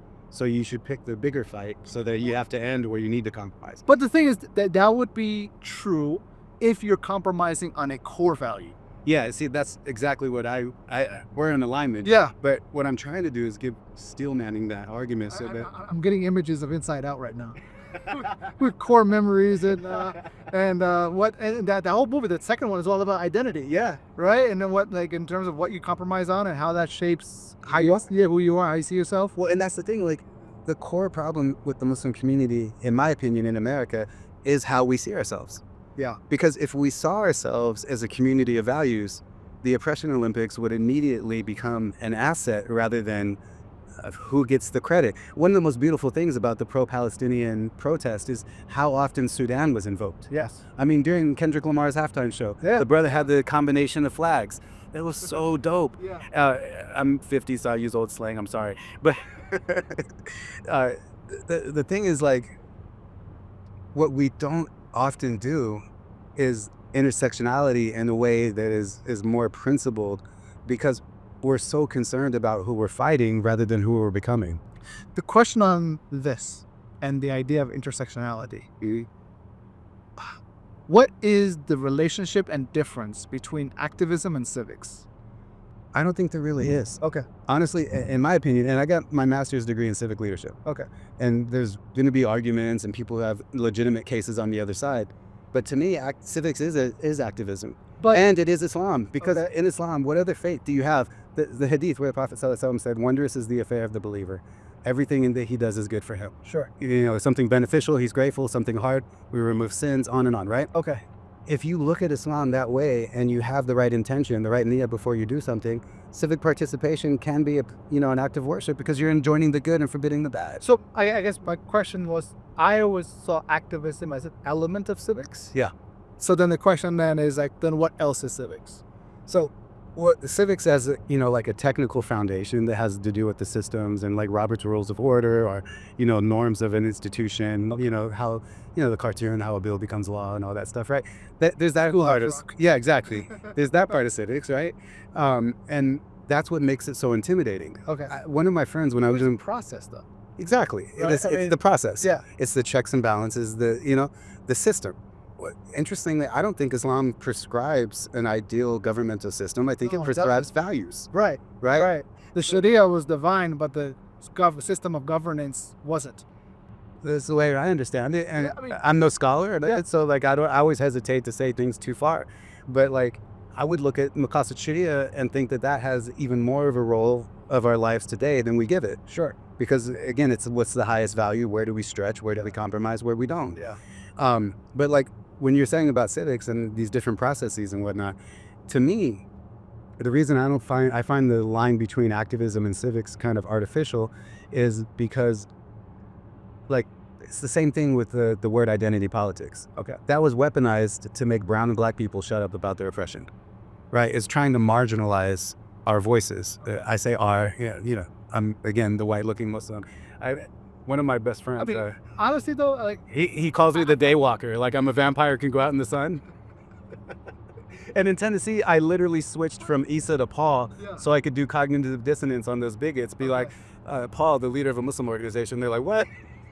Because that was my birth name. Yeah. Mostly I did it to make my mom happy. But I was wondering is at what point did you decide to go with Isa?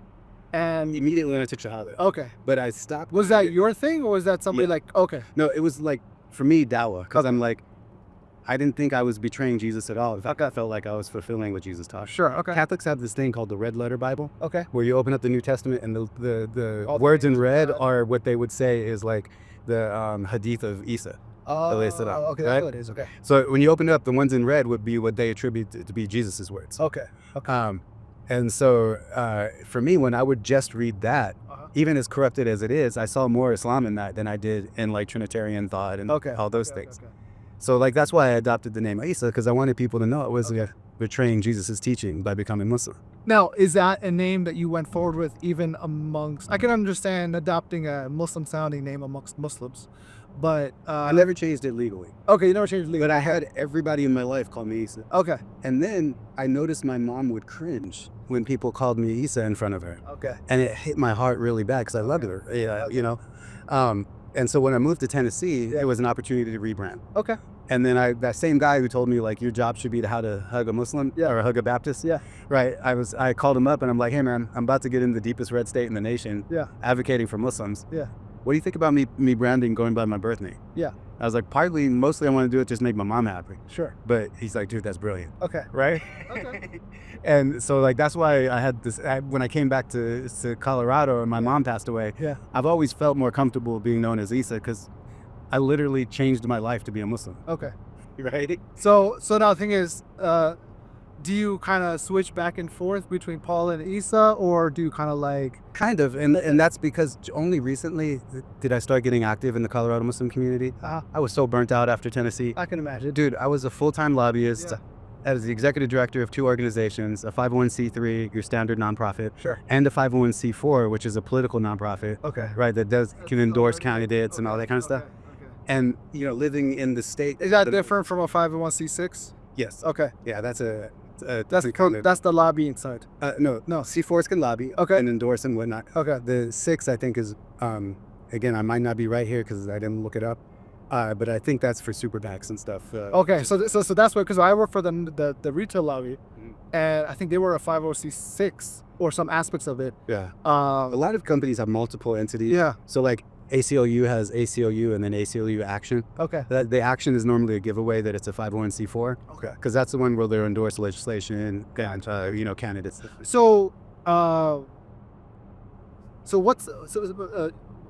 you said you were an active legislator. Lobbyist. Lobbyist. Okay. No, I wasn't elected. Okay. Legislators are elected. Okay. So some of the things I'm trying to, I guess, clarify, because I worked in the capacity of marketing. Yeah. And marketing management when I was in the retail lobby. Yeah. We were like an internal agency to the organization supporting all of the work. So I would say 80% of our work went towards putting out trade shows. Oh, right. And so putting butts into seats, kind of executives from 1 out of 4 jobs in the entire nation is a retail related job. Right. Okay. For also different structures. So, but then there was this whole social PR side. One of the executives actually coined the term Cyber Monday. Really? Yeah. So it comes from you guys. Nice. So it was interesting because like it's one of those things. It was just like she said it. Yeah. Right, and it just kind of stuck. In the right time. Yeah. So one of the things that from what I understood of the work that goes into lobbying and maybe fill in some gaps, part of it was having relationship with journalists, news outlets, and things like that, knowing what to say, when to say it, and making those I guess press briefing type of things. That's one side, and the other side was meeting with the various representatives and advocating. Be like, hey, look, we need, for example, one of the things that people would advocate for is because, like, for example, Amazon, right, a major retailer, but like because they're shipping from one state to another, they could get away from not charging taxes in that state.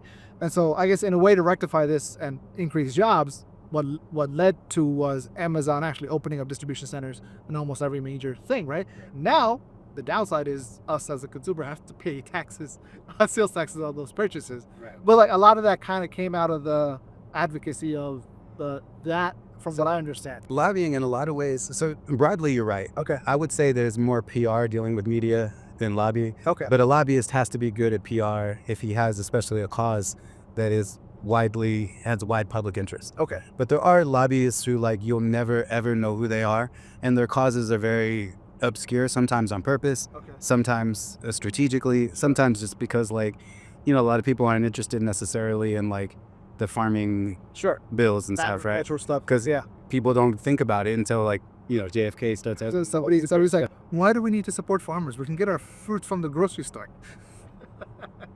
So the thing is, I was going to say this earlier, and I'm glad we got here because when I was doing my master's in civic leadership, one of the courses was on lobbying. And it was funny because I was already a lobbyist, and my professor was a guy who was kind of training me in the Tennessee House before I actually started the law degree. Okay. And he was a lawyer, not the law degree, the civic degree. And so he's kind of like your mentor. And already a friend, right? But he was also one of the old school lawyers, one one of the hardcore civil libertarian leftist guys in Tennessee. Okay. Just in an institution of his own. You know how in the Quran Musa's Duma on his own, the late Saddam. This guy was like that in the Tennessee legislature for the left, for civil liberties. I take it he didn't have a lot of friends? Actually, again, red states are very different than people think they are. Okay. Especially in the blue cities, right? Sure. So the interesting thing that was there was he was telling us about how, he goes, don't feel bad that you're getting a master's, because a law degree is just a glorified master's, even though you get the doctorate. Sure. He's like, we literally lobbied. He was saying we literally lobbied to get our degree considered a doctorate, even though, academically it may not have the same length of rigor and stuff. And again, that depends on how far and how deep you go into law, but just to pass the bar and to practice law, especially at a state level, if you're not getting a national bar, but just a state bar. He was essentially saying, everything's a negotiation. And so for me, answering your question about civics and the difference between process stuff and norms in an institution versus activism and where your values are, is that the Muslim community if we were a community of values first, trying to live up to what Islam teaches, and then in America uniquely a First Amendment community, because that's not the case in England, it's not the case anywhere else because their free speech laws are different. Yeah. And it manifests in how Islam is practiced and how attitudes and expressions are in public. Yeah. Very different. There's stark difference. Like even the Islamic work with Maghrib, for example. Yeah. So different in Denmark. Right. Compared to like here in the U.S. Yeah. And even in Dubai. Like we couldn't even operate in Dubai very well. We lasted very little time. Yeah. But yeah. And so where I was going with all this is like that essentially what for our community, in my opinion, to be more successful is we kind of have to learn that, number one, for the last 20 plus years since 9/11, we've mostly been building case precedent against our own success. But number two, the definition of insanity is to keep doing the same thing but expect a different result, right? And number three, like, what actually unites us across this vast diversity? There's no community in America more diverse than our community. Economically, educationally, culturally, ethnically, racially, we have it all. So what if we were a community that said our cultural side is going to build bridges like the WD community does with their neighborhoods? Yeah. So you get refugees working with other refugees who aren't Muslim, right? Yeah. And working on empowerment for refugees. But then they also can then leverage those relationships when it comes more to a First Amendment side. Right? But then we break with that community when something that they want to support that we don't. Yeah. But we've said that from the beginning. Yeah. We've said, look, we align here. We're both refugees here, like for that group, or we're both this here. But our advocacy is always not going to align, and sometimes we're going to be opposed to each other. This is very similar to the thought of, so the state that my family is from in Bihar, it's a dry state. Okay. Right? They banned alcohol. And I don't think there's any state in the U.S. that's dry, but there's counties that are dry, right? Yeah, there's right? counties that I know. So one of the issues was that they've mapped the rates of domestic violence to alcohol consumption. And they're like, yo, you got to stop the sale or make it much, much harder. And so one of the things that they found was when they did pass the law, and you could see women, didn't matter if they were Hindu, Muslim, Buddhist, whatever, right? Yeah. Coming out in droves to vote for like something that they all united on. Yeah. And granted, like, not consuming alcohol is very much an Islamic value. Exactly, yeah. But like, you're coming together for the betterment of society on a like, it's not that we as Muslims, it's not that we don't drink alcohol because of domestic violence. No. Our reason for not consuming is tawheed, right? It's a mission. Yeah.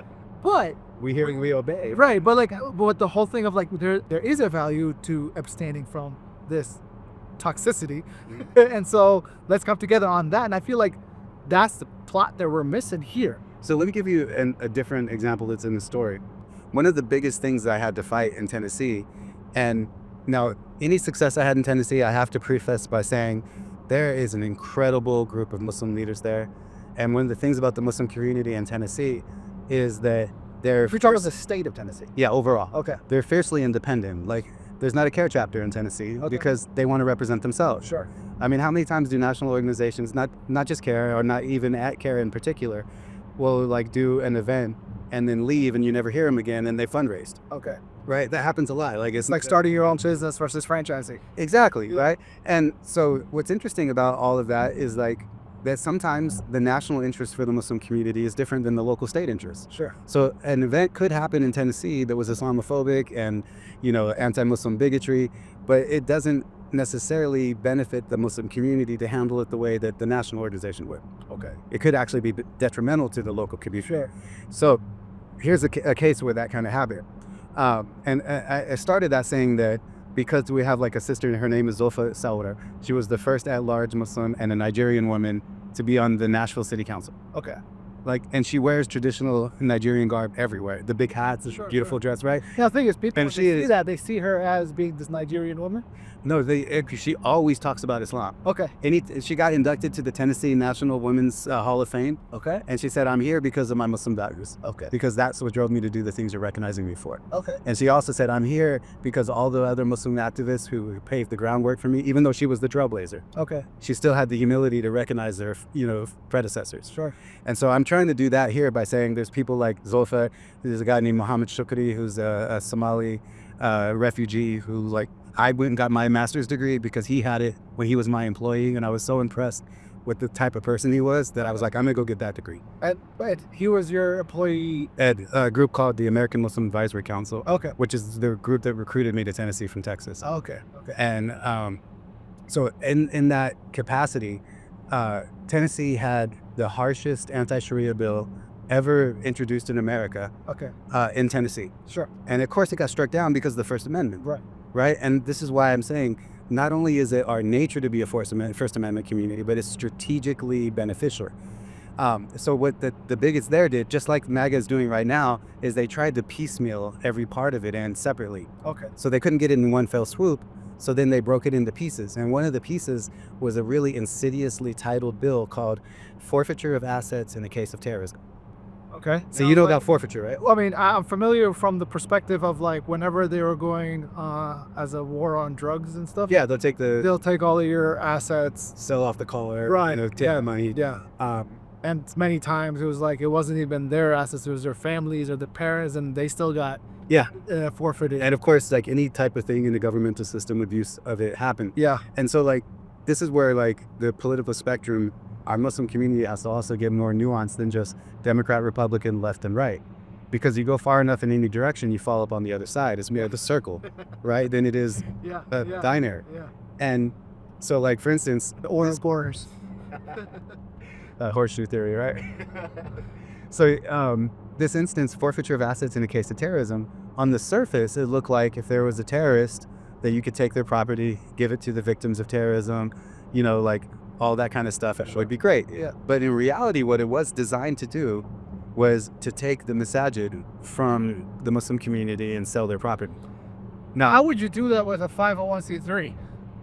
what do you mean? Okay, so I've always understood with a nonprofit, nobody owns it.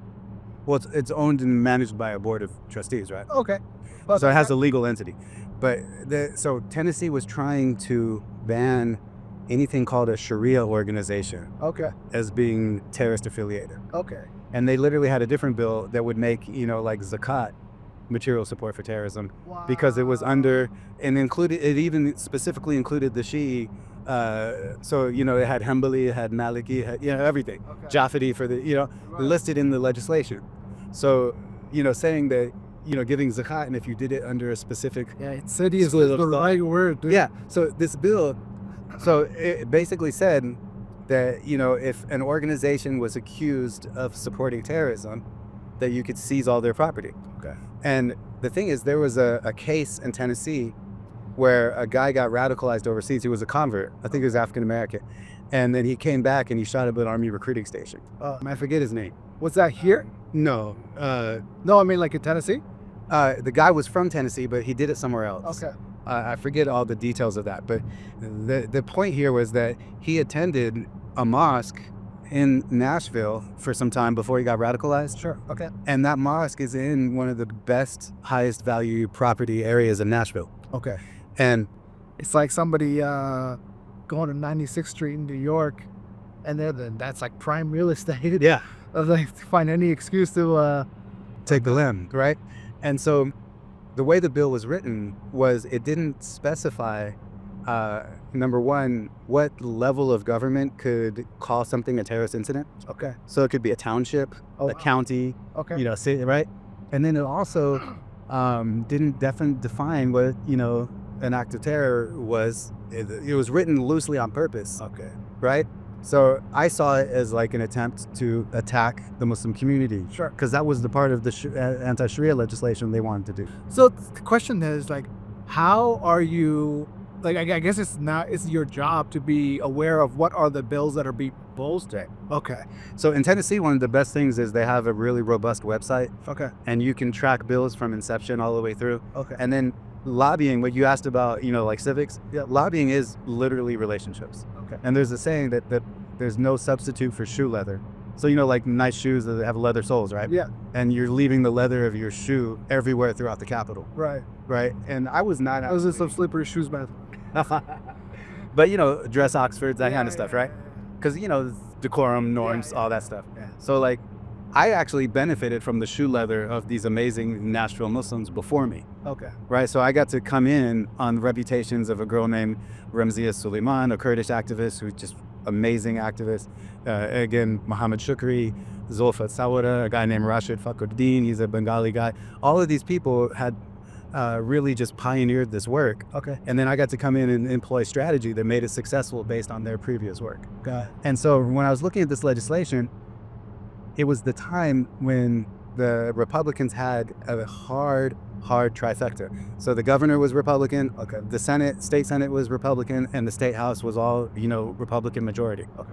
Democrats were in a position like they are nationally now where they can just kind of troll online. Look how stupid this guy is. But they had no political power, right? Okay.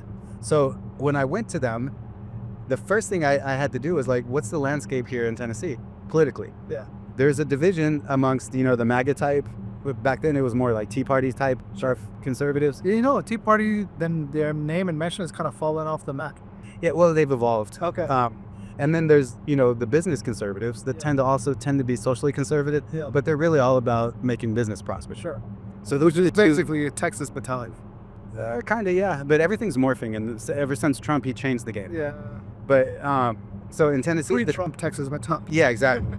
So in Tennessee, you had these two factions of the Republicans, right? Business and then social conservatives, kind of leaning towards white nationalism. And the Klan was founded in Tennessee. That's the birthplace of it. But their headquarters are in Atlanta. I think so, Georgia. Maybe, but the South is the South. Okay, Right? South is not- But so you have that, and then you have in Tennessee, like in Colorado, a really strong libertarian streak. Okay. And so libertarians, at their core, are I consider myself a civil libertarian, meaning civil liberties. So I've always understood libertarians because my dad, I feel like he's more of that based on, he's basically like, don't tell me what to do. Yeah. And whereas Democrats are like, we're going to tell you what to do. Yeah. So in a way, yeah, that's the reputation. And libertarians are essentially smaller government. Some of them are pretty radical to be like almost anarchy. All right. And then a lot of them actually... But that aligns with conservative values. Exactly. Right. But where they don't align is like most libertarians could care less if you're homosexual, marriage, any of that kind of stuff, right? Socially, they're like, if it's two consenting adults, I don't care. Right. Right? If it doesn't bother me, I don't care. Exactly. Yeah, some of them even go further and like they get into weird stuff from like a justify a child. Yeah. That's why the Libertarian Party is kind of weird and always seen as a joke, right? Okay. There are factions of libertarians though that have really strong economic alternative theories and things. And again, I say theories because they've never really proven. Okay. To me, I used to identify a lot with libertarians because of civil liberties. Okay. Right? But the more I saw it, the more I realized it's kind of like, this is all just one big thought experiment. It's like, where's the practicality? Right. And again, I'll probably get a ton of hate in the comments, but so there's that faction both in Colorado and Tennessee that's really deep and long. Again, rebel states, people who want to fight government. There's a libertarian streak there. Sure. And then you have the Democrats, and then amongst the Democrats, you have kind of the blue dog. What was it the writer, Emerson, or who? On Walden Pond? Yeah. Okay, that's Emerson. Yeah. So the fact that he didn't want to pay taxes. Yeah, I guess so. Yeah. I think so. That also gets kind of towards the Unitarian Universalist values, that kind of thing too. Okay. Trans meditation, Okay. all that stuff. In a way, yeah.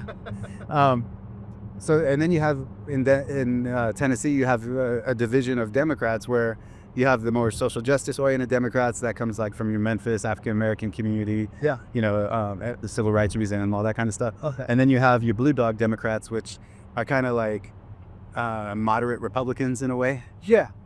And so you had to know. I called him the Texas Democrat. Yeah. Not a Beto O'Rourke though. He's more. Well, yeah, he's way out there. But because the observation I made was that a Republican in New Jersey was like a Democrat in Texas. Yeah, for sure. And so back to the thing, a forfeiture of assets in the case of terrorism. Yeah. So I had to think like, how am I going to build a coalition on this? So I went immediately to the libertarians because they hate forfeiture. government seizure of property. Yeah. That's core against everything that libertarians stand for, right? The government should have no right to take your property. So they got on board immediately, and they could care less on the terrorism stuff. All there is just like, we hate forfeiture. Yeah.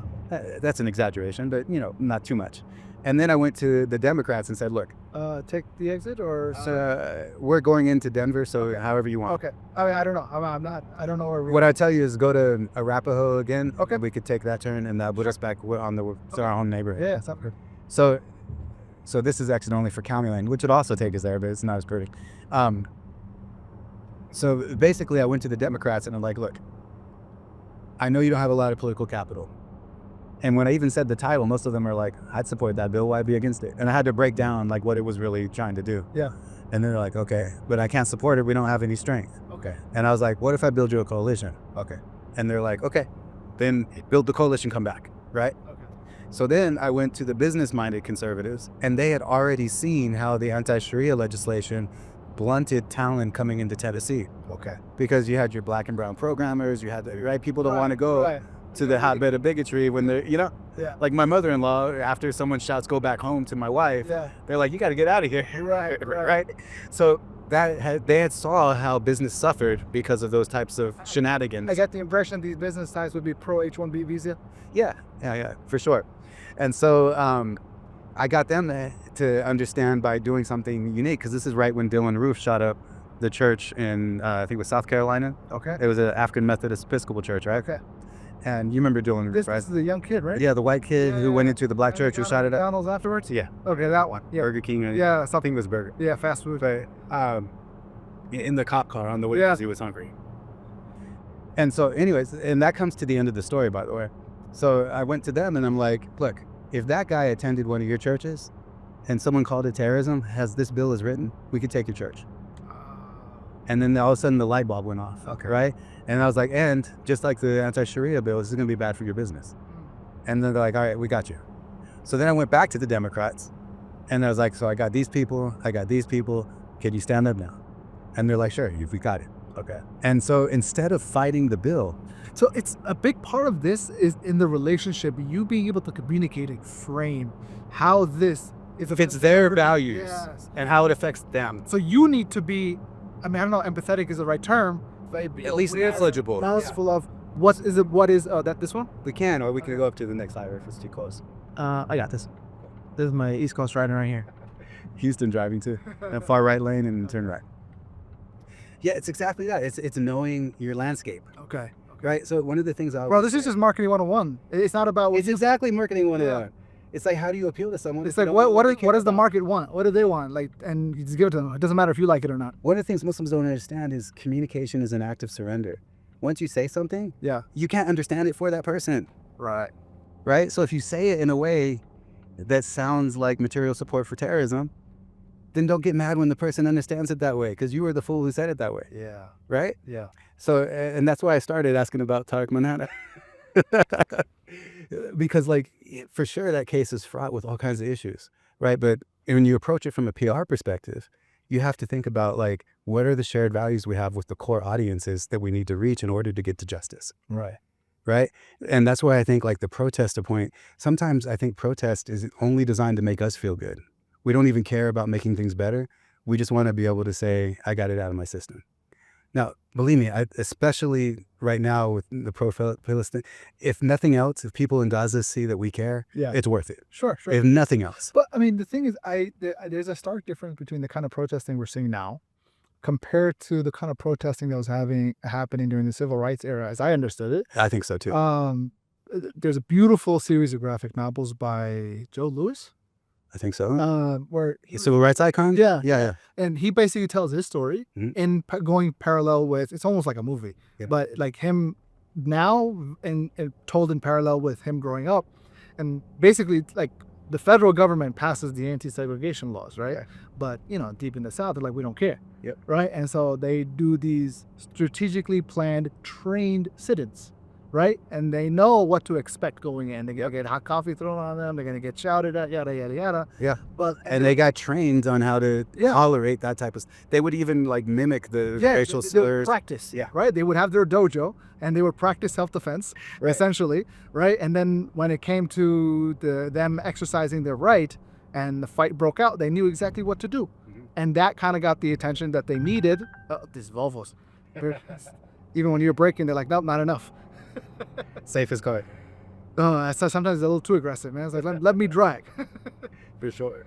But yeah, so that's what I see with the civil rights era, whereas I don't see that same level of strategic. It's more of like, I'm outraged and I don't know how to express it, but here's what I'm going to do.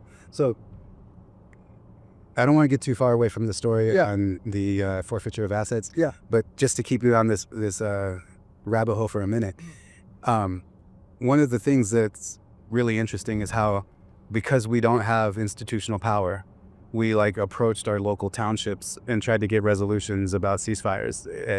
Like Aurora City Council, for instance. Okay. The very first one that happened there, no vetting of speakers, no talking point training, no unified messaging. So you had like one guy who's like probably like your old school chacha that's just a little mentally unstable, came in with too much chai in his system and literally said, like, let's just give Israel the gas chambers now. And just, he just went out, Okay. And Like, bro, this is not what we planned to talk about. well, and then you had people, like mixing issues from, like one thing to another, trying to increase, like intersectionality, but doing it in a way where it just sounds like scatterbrained, like just angry people without any kind of focus. And, you had people cursing, and just all this stuff happening. And I'm just like, where's the Islam of Islam here? Right. Where's the mannerisms of the, stark contrast to the meeting with Najashi. Exactly. Right? With you have one spokesperson, you know what you're going to talk about. Well, and again, I think God bless all of the people for their intention, right? Like every deed is judged on that. I'm not trying to judge. What I'm trying to say is from, like a strategic being effective, number one, you have to start off with like, why are you even bringing this to a township? Okay. Like we're here today. This matters to us and should matter to you in this context of a city council with no foreign policy. Yeah. Like maybe there's a sister city thing. Like one of the cities in Colorado actually has a sister city agreement, I think, with Rafat. What is a sister city? So two cities like build a kind of just a relationship. Okay. Sometimes it's with commerce, sometimes it's with trade. Okay. I always understood it as commerce and just by virtue of their proximity. It's not. So like, for instance, it might be Rafah and the city here. They had like some common people that like people from Rafah moved to here. So, okay. And then there's some kind of trade, but normally it is over commerce and trade, but it doesn't have to necessarily be in proximity with each other. Okay. It could be like under a certain value that both cities wanted to exemplify. But anyway, so like that's just one way to make it where the Palestinian issue becomes relevant to a local society. Okay. Another one, could be like, we're here today because we see these injustices happening overseas. We see that, for instance, the IDF, who is committing these atrocities, has trained this police department, which is policing our city. NYC. Yeah, exactly, right? Like, imagine if you localized the context before you did the whole, like, for a ceasefire thing, right? And then you made it relevant to everyone's life there. Yeah. Now, of course, everything in hindsight's 2020. I'm not, like, this is analysis. It's not criticism. Right. So my point is, and this brings us back to the forfeiture of assets in the case of terrorism. Once the business-minded conservatives got like the potential for abuse, they understood. I was like, look, under the First Amendment, you have to treat every religion equally. Yeah. So if you pass this bill and a Klansman does something and he's part of a megachurch, boom, we're going after the megachurch, right? And so then I was able to then, instead of saying the PR optics of saying we're going to fight forfeiture of assets in a case of terrorism, you already lost the whole public. Right. So what I did was I said, this bill, while it has the potential to do tremendous good, is so sloppily written that it has the potential to do more harm than good. Okay. Right? So that was my media campaign. But that's like proper, objective, sound-minded legalese. Legal speak. Yeah, but it was also put in, I had a whole... It's like a doctor prescribing something and then be like, look, or the patient asking for a prescription, the doctor's like, look, the harm of this medicine for your Here are your ailment. side effects versus here are the benefits. Yeah. But what I did was I created a media campaign. I created 3 different lobbying strategies. Okay. And then instead of trying to oppose the bill, I said our strategy is to make the bill have the protections needed to do what the title says. So give specificity to Exactly. all the things that you guys left open. Right. So then I got to position the Muslim community as being for a bill against terrorism, Sure. which is PR for the whole community. Yeah. Because that's what they always want us to say. And so here you have 2 choices. You can do a U-turn and get onto Parker, Okay. or you can keep going straight and it'll take us eventually to Chambers and Buckley. What's Chambers and Buckley? Those Oh, streets. the streets, right. Let's do Parker. Okay, cool. Yeah. So Make a U-turn. no, you can go left here. Okay. Actually, no, you're going to be in the right lane. It does the roundabout. Oh, okay. Because 83 is Park Road. Oh, okay, I see what you're saying. And that'll take us to the Masjid Abu Bakr, which Yeah. so, we're getting the PR benefit of being against terrorism, right? And then we're also being the First Amendment community protecting every house of worship's rights. Yeah. So there's not guilt by association because of one bad actor who just happened to attend one time, right? And then we're actually, instead of fighting the bill and setting ourselves up for failure, we're basically saying we're going to reform the bill and make good legislation. It just So we're governing for everyone again. describing a toddler. Right? So a toddler is misbehaving, Yeah. right? But he wants to like go outside Mhm. or he wants to do something. Be like, you know what? I'm going to help you do that. Right. But these are the safeguards. Like you got to wear your Exactly. helmet. You got to let the kid get those training wheels on. Yep. Or take those pedals off so you can touch the floor so you don't fall and hurt yourself. So one of the things that was easy in this case was it was model legislation that had been passed in 3 other states, Okay. right, before ours. And so it was a sure shot because Tennessee's a Republican trifecta. But instead of being a sure shot, When you say trifecta, what are the other 2? it means the governor, the House, and the Senate, the state House. and Oh, Senate. okay. All branches of government are Or run in by the public. federal government. Okay. Just like right now with the federal government. Okay.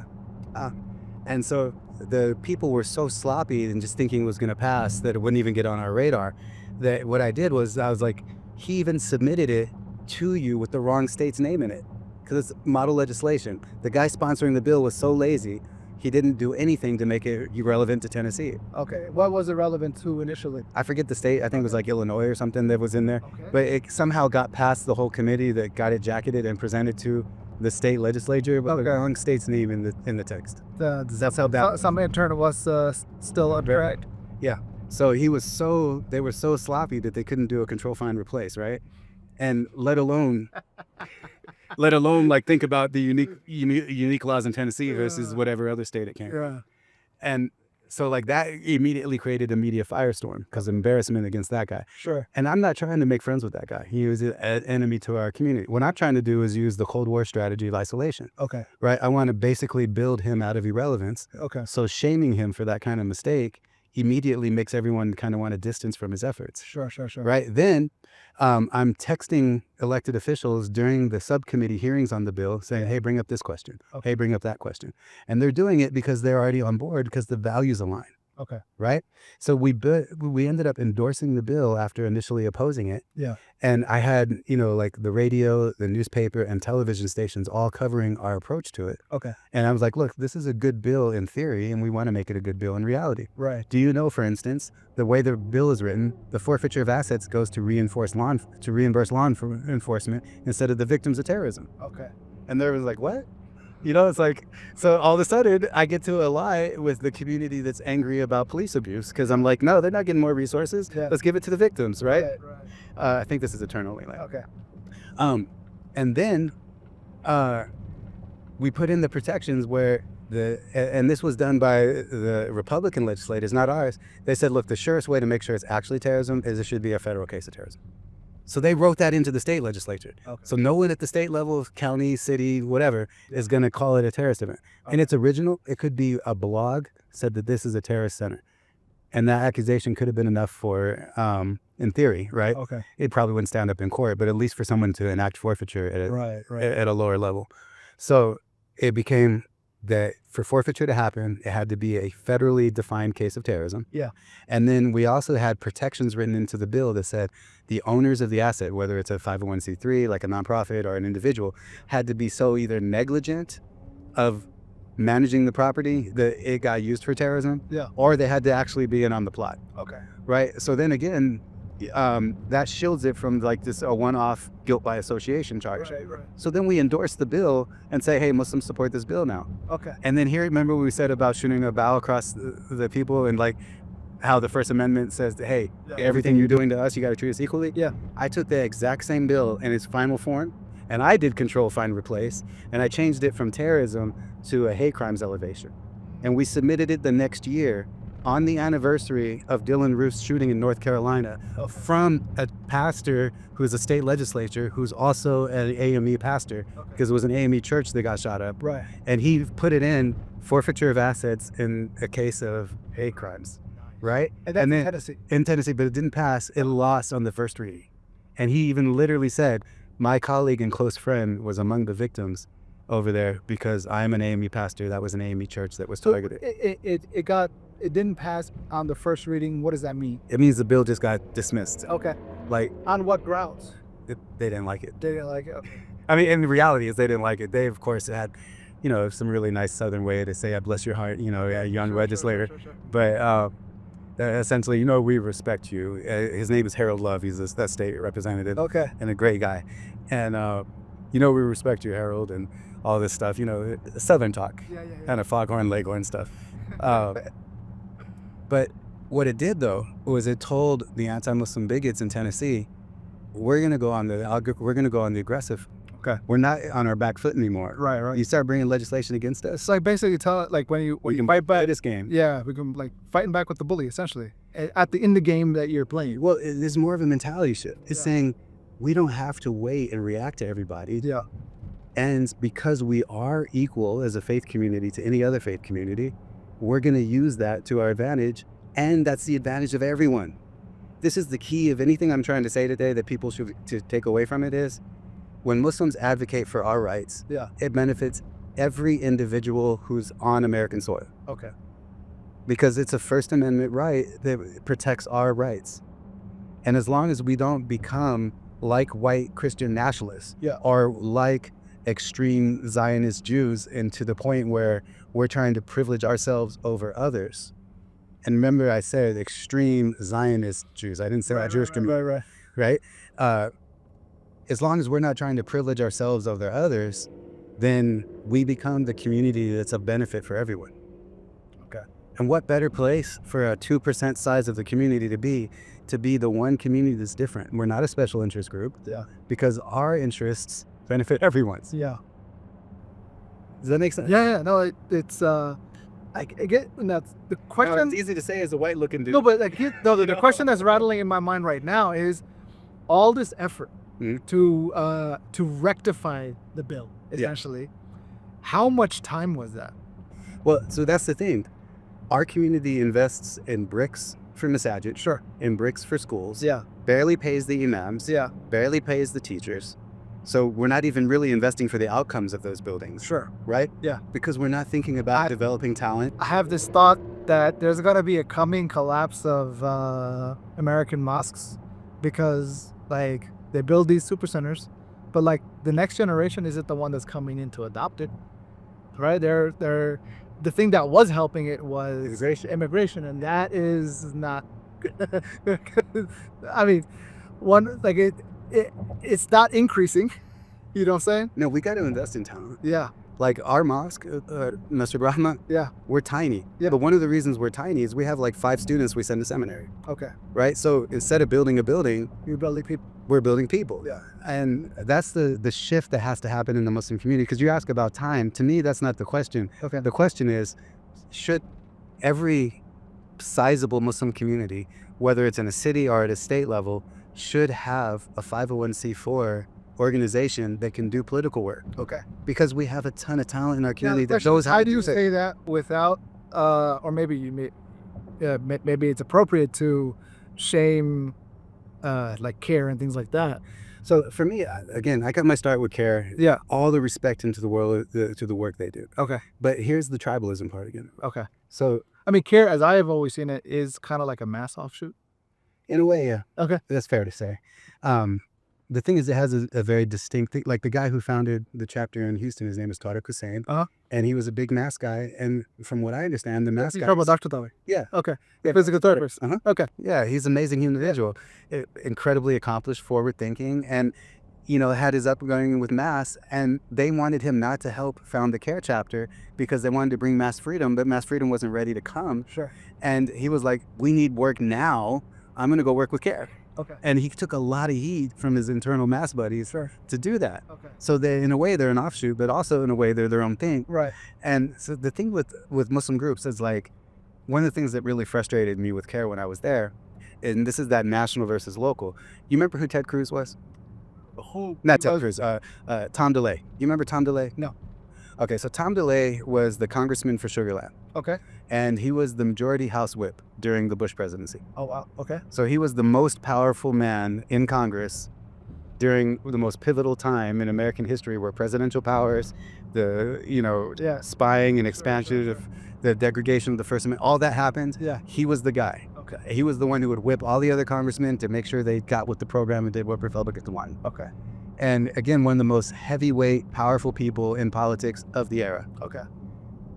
A Republican woman who's a South Asian lawyer, had long time been a Republican, more on, just business values than, the whole shindig of Republicanism. Pretty soon, Mashad Bakr will be on the left, just so you know where you're at. Yeah. I think this is where the minaret will come up. Yeah, in a little bit. I think of another block or two. But she, as his constituent and a longtime Republican donor, organized a private luncheon with Tom DeLay and his staff. Okay. And I got invited as a CAIR person. Now, CAIR had already had run-ins with Tom DeLay, calling him out for anti-Muslim bigotry, all this kind of stuff publicly. Okay. So it was already sensitive that I was, as fourth largest city in America, executive director, going to meet with the most powerful man in Congress. Okay. At the invite of a Republican Pakistani Muslim. Okay. Right? Yeah. Who's a lawyer. Sure. And so I put on our internal chat to CAIR, hey, I'm about to have lunch with Tom DeLay. Yeah. And anything you need me to message or, be aware of as I go into it. Okay. Guess what happens? They told you to stick it to? No. No. Worse. Oh, no. They told you not to go? No, worse. What's worse than that? While I'm there, Yeah. they sent out a press release. Oh, no. CAIR executive director meets with Tom DeLay. Oh, no. Okay. I'm supposed to be building relationships, Okay. right? And they had just put him on blast. Okay. And then a couple weeks later, they're flexing because they want to fundraise or, show access or something. Okay. And this is not good for the local Texas community. Right. Because, you know what I'm saying? Yeah. Their staffer, who I'm getting along with and building common ground with, all of a sudden comes to me with an email. What is this? What is this? Yeah. And he could tell by the shock on my face that he knew I wasn't behind it. Yeah. But still, that relationship, done. Yeah. Now, Tom DeLay proved that Not only that, but like, I can imagine your relationship with luckily, that person, she's one of the people who taught me about lobbying, about outreach. No, I'm saying your relationship with the CAIR folk. Oh, no, I was a good soldier, man. Okay. Bro, now that's like, I have a history of not trying. There's been a lot of, if you're a Muslim and you're an activist, Yeah. every Muslim activist has a ton of stories Okay. where they got knifed in the back. Yeah. From all kinds. CAIR never knifed me in the back. Okay. That's why I have a ton of respect for them still. Okay. But every Muslim activist, the old saying is one of the things I always love to say around Muslims because it's legitimately not a Muslim saying. No good deed goes unpunished. Okay. Right? Okay. Every Muslim activist has a story that they'll tell you about how someone in the community didn't like what they were doing and undermined them. Like, bro, it's rampant amongst different factions of within just the South Asian community. Sure. The Maimans don't like the Gujaratis or whatever, right? Yeah. They'll literally report each other to the FBI saying, oh, this person's sus. Just for business interests and knifing each other in the back, Yeah. right? So that kind of stuff, right? But my point here is CAIR never did anything like that to me. I just had a philosophical change that started at that moment. Okay. I'm like, you can't be the civil rights bulldog calling out bigotry and be the bridge builder. Okay. It's inherently not the same role. Right. Right? And this is where Muslims need to learn that specialization is an asset. So we have this whole thing where we want everyone to be pure. So right now you have an attack going against a lot of ilma who had built relationships with Jewish leaders. Okay. If you're going to deal with Jewish leaders in America, you're going to end up dealing with Zionists. It just comes with the territory. They're there to stop, anti-Muslim hatred, to understand that other community who may and may not be oppositional, right? And they're there to make sure that Islam is properly understood, and they're doing outreach. Yeah. But now, because of the genocide happening and people wanting this purity, there's your minaret. Yep. I was just gonna highlight drive through. Yeah, cool. You have basically all of these assaults on very good people just because years ago they had, met someone who happens to be an ADL leader. So these like guilt by association again. Yeah, but we're doing it cannibalizing our own. Okay. That's why I say no good deed goes unpunished. Because I can tell you for sure, some of the shuyukh there are 110% opposed to Israeli aggression and killing. They're some of the most outspoken. Sure. But we start to, a picture surfaces where they met their local ADL person, or they're in the same room, and then boom, Muslim Zionism. ADL being the Anti-Defamation League? Yeah. Okay. And again, the ADL right now is cheering on the genocide. Okay. We got to know that. But how does it hurt our community to know who the opposition is? Okay. To have talked to them. Treaty Hubadiyya, right? Yeah. You couldn't have got to that without talking to the opposition. That's why I said we have to be a community of values, and we have to stop with cannibalizing our own activists and hurting each other. Now, there are some shuyukh who seem to be carrying water for the Israeli lobby, and may Allah hold them accountable, and I think they're easy to identify. But it doesn't mean all of them do it. Is it true this is one of the first, if not actually the first masjid? I think it was founded by the people who founded the first masjid. Okay. I think it started as a smaller building Okay. and then grew into this, mashallah.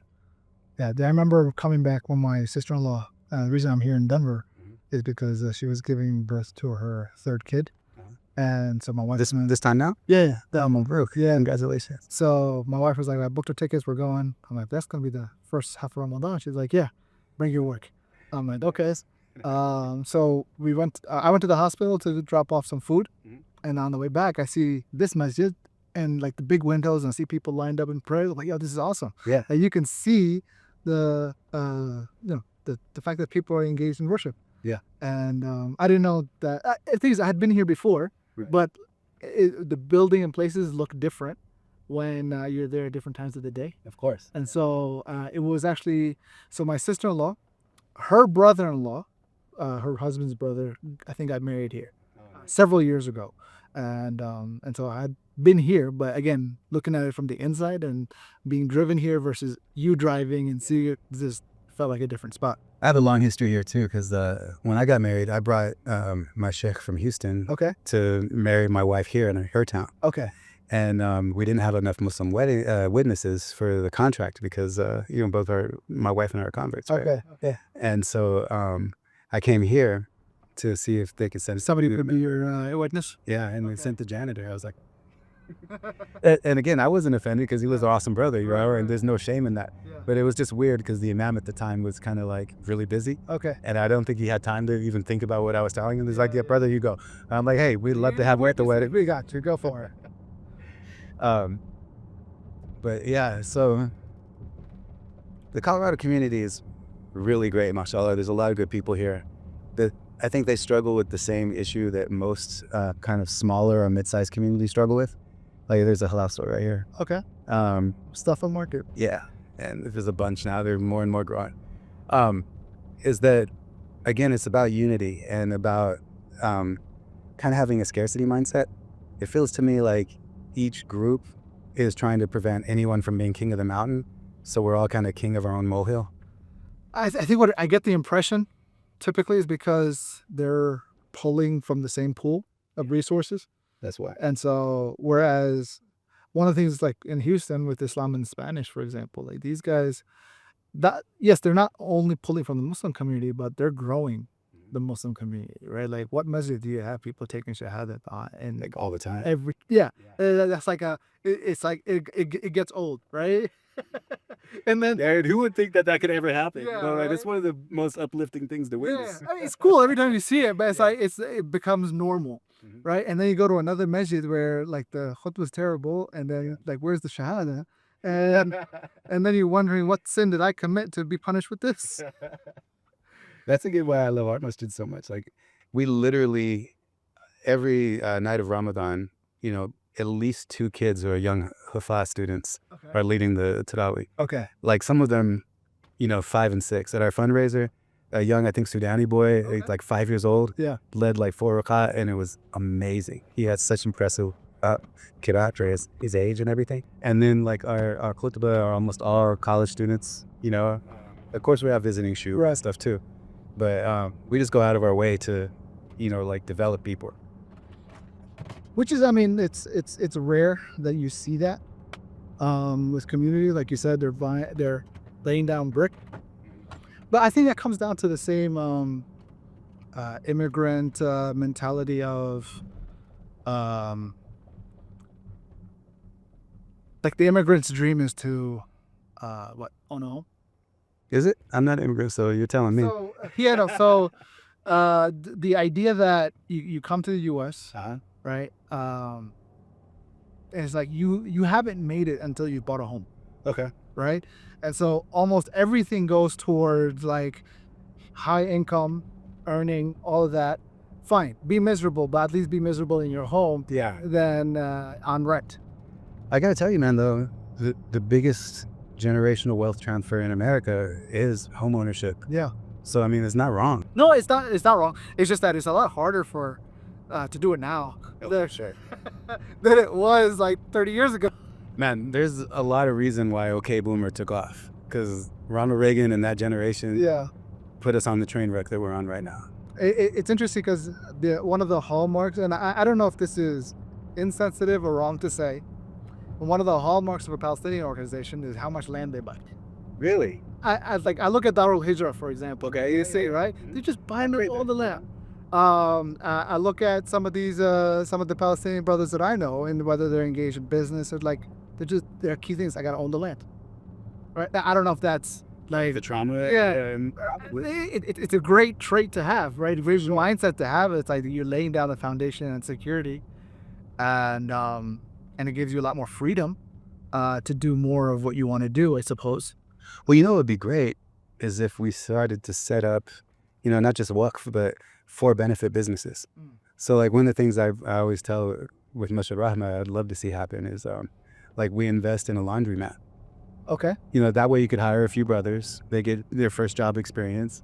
The laundromats are normally successful if they're placed in the right place as a low, maintenance business. Okay. And the proceeds feed the masjid, so we can rely less on donations. So the question is, because this is an idea that I've heard, like not specifically laundromats. Yeah. But I don't mean it for us either. It could be a restaurant, it could be whatever. Right. No, the thing is, the argument always against it is that, we can't have a business because then we'll have to pay taxes on it.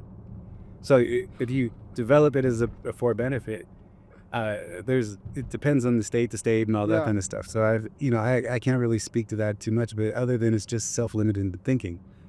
I figured, okay, yeah. So yeah, I was like, it's like if it's profitable, right? Like why not? Just fine, pay your tax. I mean, and like for instance, a hospital, a lot of them are nonprofits. Okay. Right. But people pay for services to go to the hospital. Right. In Denver, we have a ton of really cool Goodwill or resale shops. One of them's called ARC. It's a nonprofit, and all it does is take donations of old clothes, resells them to people and employs people. Okay. And it's like literally a path to reemployment, a lot of times stopping recidivism, so people who get out of jail and stuff can get their first job and whatnot. So we need to be creative in how we think. We need to be creative in our strategy for civics, for empowerment. We need to be creative for how we set our community up for the future. And I think all that comes quite literally from redefining how we view ourselves. I think the part of that is going to come from that we as a community are not the masjid. That makes me uncomfortable in a way. It does? Yeah, I mean, you're right. We're not the masjid. Right. But like... because we as a community are despite the masjid. The masjid, at least the way I see in terms of us to be able to maybe move up thinking about the how. Yeah. Right? I'm just like, let the masjid be the masjid. Sure. But the same people that are engaged in the masajid are part of the advocacy in its own type of thing. Okay. You know what I'm saying? Yeah. that's a way, I would say, from a way to shield the masjid from. If I hear you right, Yeah. you're saying we should specialize. So organizationally, yes. Yeah. Yeah. I totally agree with that. The reason I felt uncomfortable is like there was a saying, and one of the reasons like why I always kind of come back to like defending like neo-Salafis Okay. or Ahl Sunnah people Sure. is because like a mass guy once told me, he goes, the Salafis, akhi, they're the anchor of our community. Okay. They make sure we don't go too far. Okay. Right, and his whole thing was he thinks mass is right, and they're trying to be a programming and all that. So is he equating mass as Salafis? No. What he's saying is the Salafis theologically Okay. keep us grounded, but they're not thinking future enough. Oh, okay. So their role is to keep us from going and becoming deviants. Okay.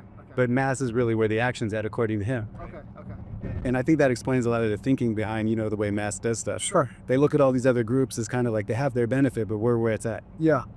And for me, I don't really care what movement is where it's at. What I care about is you should be specialized. Like your dawah group should just do dawah. Right. Your politicians shouldn't be like the spokesman at the mosque, because we can turn here to go back towards your neighborhood, or then up there, wherever you want. Turn left. Yeah, or the next one too. Either of them will work. All right, do the next one next. Yeah, we'll do the next one.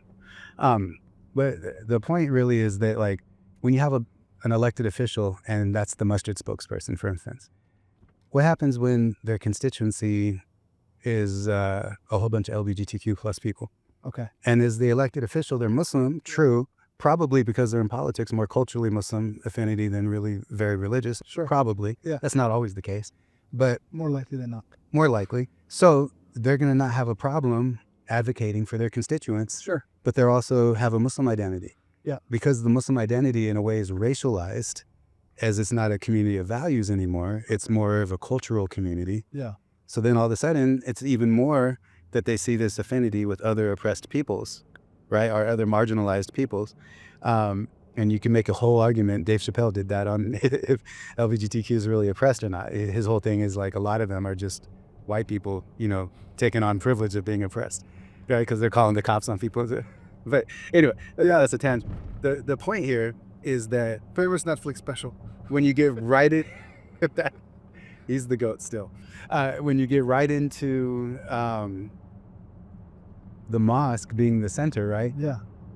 You're going to have that elected official's own community publicly going against him or her Yeah. because of a conflict they see there.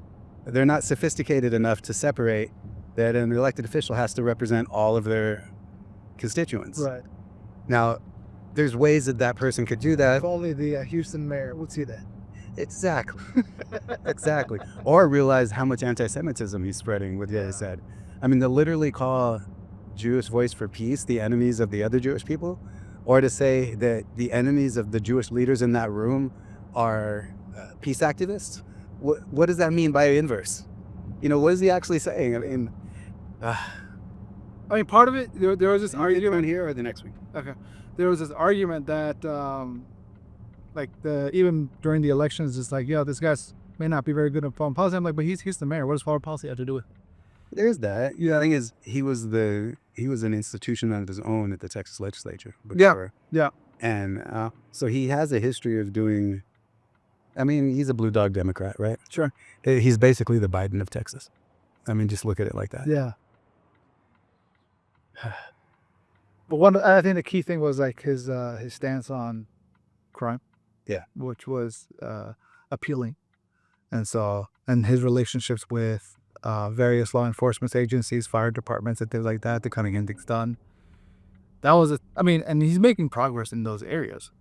Well, and that's another thing that really kind of gets under my skin with Muslims is like, look, we don't understand, for instance, that our community has almost the same problem that the law enforcement has. We're both judged by our worst actors. Right. Right? Yeah. And so the other thing is, if there's a hate crime or even at a protest, we're often taunting the very officers that are there that we'll expect to protect us if a bunch of white nationalists come in and attack us. Right? Yeah. So it's like this mixed relationship.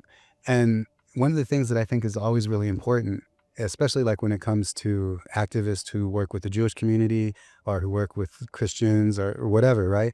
Or who work in politics in general. Politics is a dirty game. And you can't expect to come out of it without any filth on you. It's like the hadith about the blacksmith, right? Yeah. You're going to get some soot on your body just because you're there. But it's also a necessity. One of the I forgot which ruler it was, but I think it was during the Umayyads or whatever. One of these rulers, they were known for their affinity with the Quran. But the moment it was announced that, okay, you've been appointed as the new leader, Amir, yeah. right? He closed his mushaf. And I don't know how true it is, but dramatic. But it sounds about right. It's like, all right, I'm going to miss you, but I got to go. Yeah, I would make the case that he needs the mushaf more. Right. But he also recognizing the reality of it's a great point. But that's where like I talk about the purity issue, right? Because one of the things that I saw when Biden came to Denver, and I'd stopped going to protests because I think we all have to have our own role, right? Like for me, also a safety issue. Well, no, for me it's not that. Like I love the spirit of the protest. It's energizing, even though I'm an introvert. Like I don't want. It's like I think it's going down to my self-defense training. Yeah. It's like don't go to Black Friday sales. Don't go to those where you can necessarily have a conflict out there. Yeah. And if you know how to fight, you're gonna hurt somebody. So you're in trouble. Yeah. Yeah. And me knowing me, it's like I'm probably gonna punch somebody out, and I'm like, maybe it's best I don't go to these protests. For me, it's like I try to actively make the harm that law enforcement can do to our community less. Okay. So there's a difference though, because you have people who work for law enforcement who aren't law enforcement agents, basically they're sellouts. Sure. And then you have people who work with law enforcement. Okay. That's the key difference, right? So like, for instance, if you're working One for a guiding hand and the other is the other's an asset. Yeah. And not only an enabler, but maybe an entrapper, right? So, and then you also have to evaluate partners versus who's master and who's not. Exactly. And you also have to like understand that it's about the individual you're working with, right? So even though law enforcement is a system and an entity, it has a lot of diversity within it. You have federal, state, local, and then you have every organization, whether it's federal, state, or local, rises and falls to its leadership. Yeah. So you'll have like one FBI branch in a state or a city that may have leadership that's more valued, that values like relationship building and sees a long game, and they'll prioritize, for instance, things not blowing up. Sure. Right? Where others are very ambitious and they're prioritizing as many arrests as they can get. Okay. So that they can get their scorecard. Right, and then advance their career. Right. And then you have some that are just flat out bigots trying to hurt people, right? Yeah. And so you, as an activist, if you're going to get involved in politics or civics, you should choose your round. And if you're going to work in law enforcement, you have to learn how to identify the differences between those people. Okay. Same thing in politics. You got to learn, like the guy that I called out for having the wrong state in his legislation. Like he wasn't someone I could build a bridge with. Okay. So I just had to accept him as an enemy. And for me, I want to contain how influential he is. Okay. But there are people who are Republicans that I could work with. We don't have to be 100% aligned. We can only be 10% aligned. Right. But on that 10%, it was crucial because we defeated that bill by endorsing it. Right. I mean, it's operating in the domain of, it's interesting because I've heard conversations of imams talking about the greater domain of collaboration. And they talk more in the context of engaging minorities and stuff. Well, not even but like in collaboration with like churches and synagogues and all of their various denominations. Right. But like things that affect the faith-based communities specifically is like working together on that, even if not on a legal level. Childhood hunger. Sure. Yeah. Things like whether it be there, because most of them are really good with charity, mashallah. But like how come they're not enabling the other? That's right. So I think that's I feel like for the people who are mosque centered, maybe that's their starting point. Well, and the thing is, I'm really this is the hardest part of this conversation for me, because like when you said separate from the mosque, like the reason I had so much anxiety is because that's where the believers are. Sure. Right. Yeah. And for me, like I don't care if your great grandmother was a Muslim and you have a Muslim identity, but it's because your great grandmother was a Muslim. It's like, okay, I'm not one to care to fear on anyone, right? Yeah. The way I approach activism is like, look, even Sikhs should be our allies because like they're gonna be hurt for people who hate us. Yeah. Right. So anyone that, like, a lot of people in the early days on pro-Palestinian activism used to always tell me, I don't recognize the state of Israel. And my response to them was, okay, cool, I got it on your moral, principles and foundation. I understand it. But a bullet from an IOF soldier is still going to kill you. Yeah. It's like whether you recognize them or not, are you going to deal with the reality? Yeah. Like we got to actually deal with the really real world. And that should inform how we move. Yeah. Right. And so I was just trying to table that whole line of thought because that's the same kind of thinking that gets us involved in conspiracy theories and down rabbit holes. At the end of the day, we solved the whole world's problems over a cup of coffee and did nothing. Right? Well, you felt good. Yeah, exactly. That's the and I think that's the other challenge is like, are you engaging in things for that, I guess, spiritual and emotional upliftment and high? And to a degree, if you find that that's good, but It is good. But then you got to put that high into. It's like you don't take a shot of caffeine and then sit on the couch. You got to go to the gym. It's for sure. Yeah, it's an energy drink. I you work out. It's just like you're wasting it. And you're burning out your adrenals. Yeah. Right? Yeah, that's true. So there's a damage to it too. I mean, you're still gonna have to spend time recovering. Might as well have done something good. Exactly. Man, it's been really cool getting to know you. I didn't know any of those things about you, about how you got into marketing. I think when I think all of our You were always that guy eating our logos. yeah, eating the logo or working with Al Maghrib and the consultancy that you guys had done in the past. Yeah. So You got a lot more consultancy for Al Maghrib than I do. I mean, I did some training for AIB for the okay. yeah. On, like what is civics? Right. So this conversation alone was more in depth than what you gave them. Well, I didn't. I did all the slides. Okay. And put the curriculum together. Sure. One of the other brothers did the presentation. Okay. And mashallah, he's amazing. He's a good guy. Alhamdulillah. Everyone involved in Maghrib, mashallah. At least the ones who stay. It's a very evolving organization. The institution that was when Sheikh Muhammad started it versus what it was when YQ was heading academics versus what it was during when he left in 2015 and what it is now post-COVID. But for me, I think the challenging thing has been, as of recently, with the whole Wissam Sharif thing. Yeah, of course. My reason for staying with Al Maghrib was to work on that project. And like to pick it up and read Well- the Quran. well, initially, because this is back when I was so I worked on the Park 51 project. Okay. It was actually a real estate company, Soho Properties, that actually was the one that bought the Burlington coat factory. Yeah. And I got to work with them on building out the part of it was basically structure, the marketing, but all of it during the heat of that 2010 summer fiasco. And I remember when everything was just kind of coming down and we realized that Park 51, as we had intended it, was not going to happen.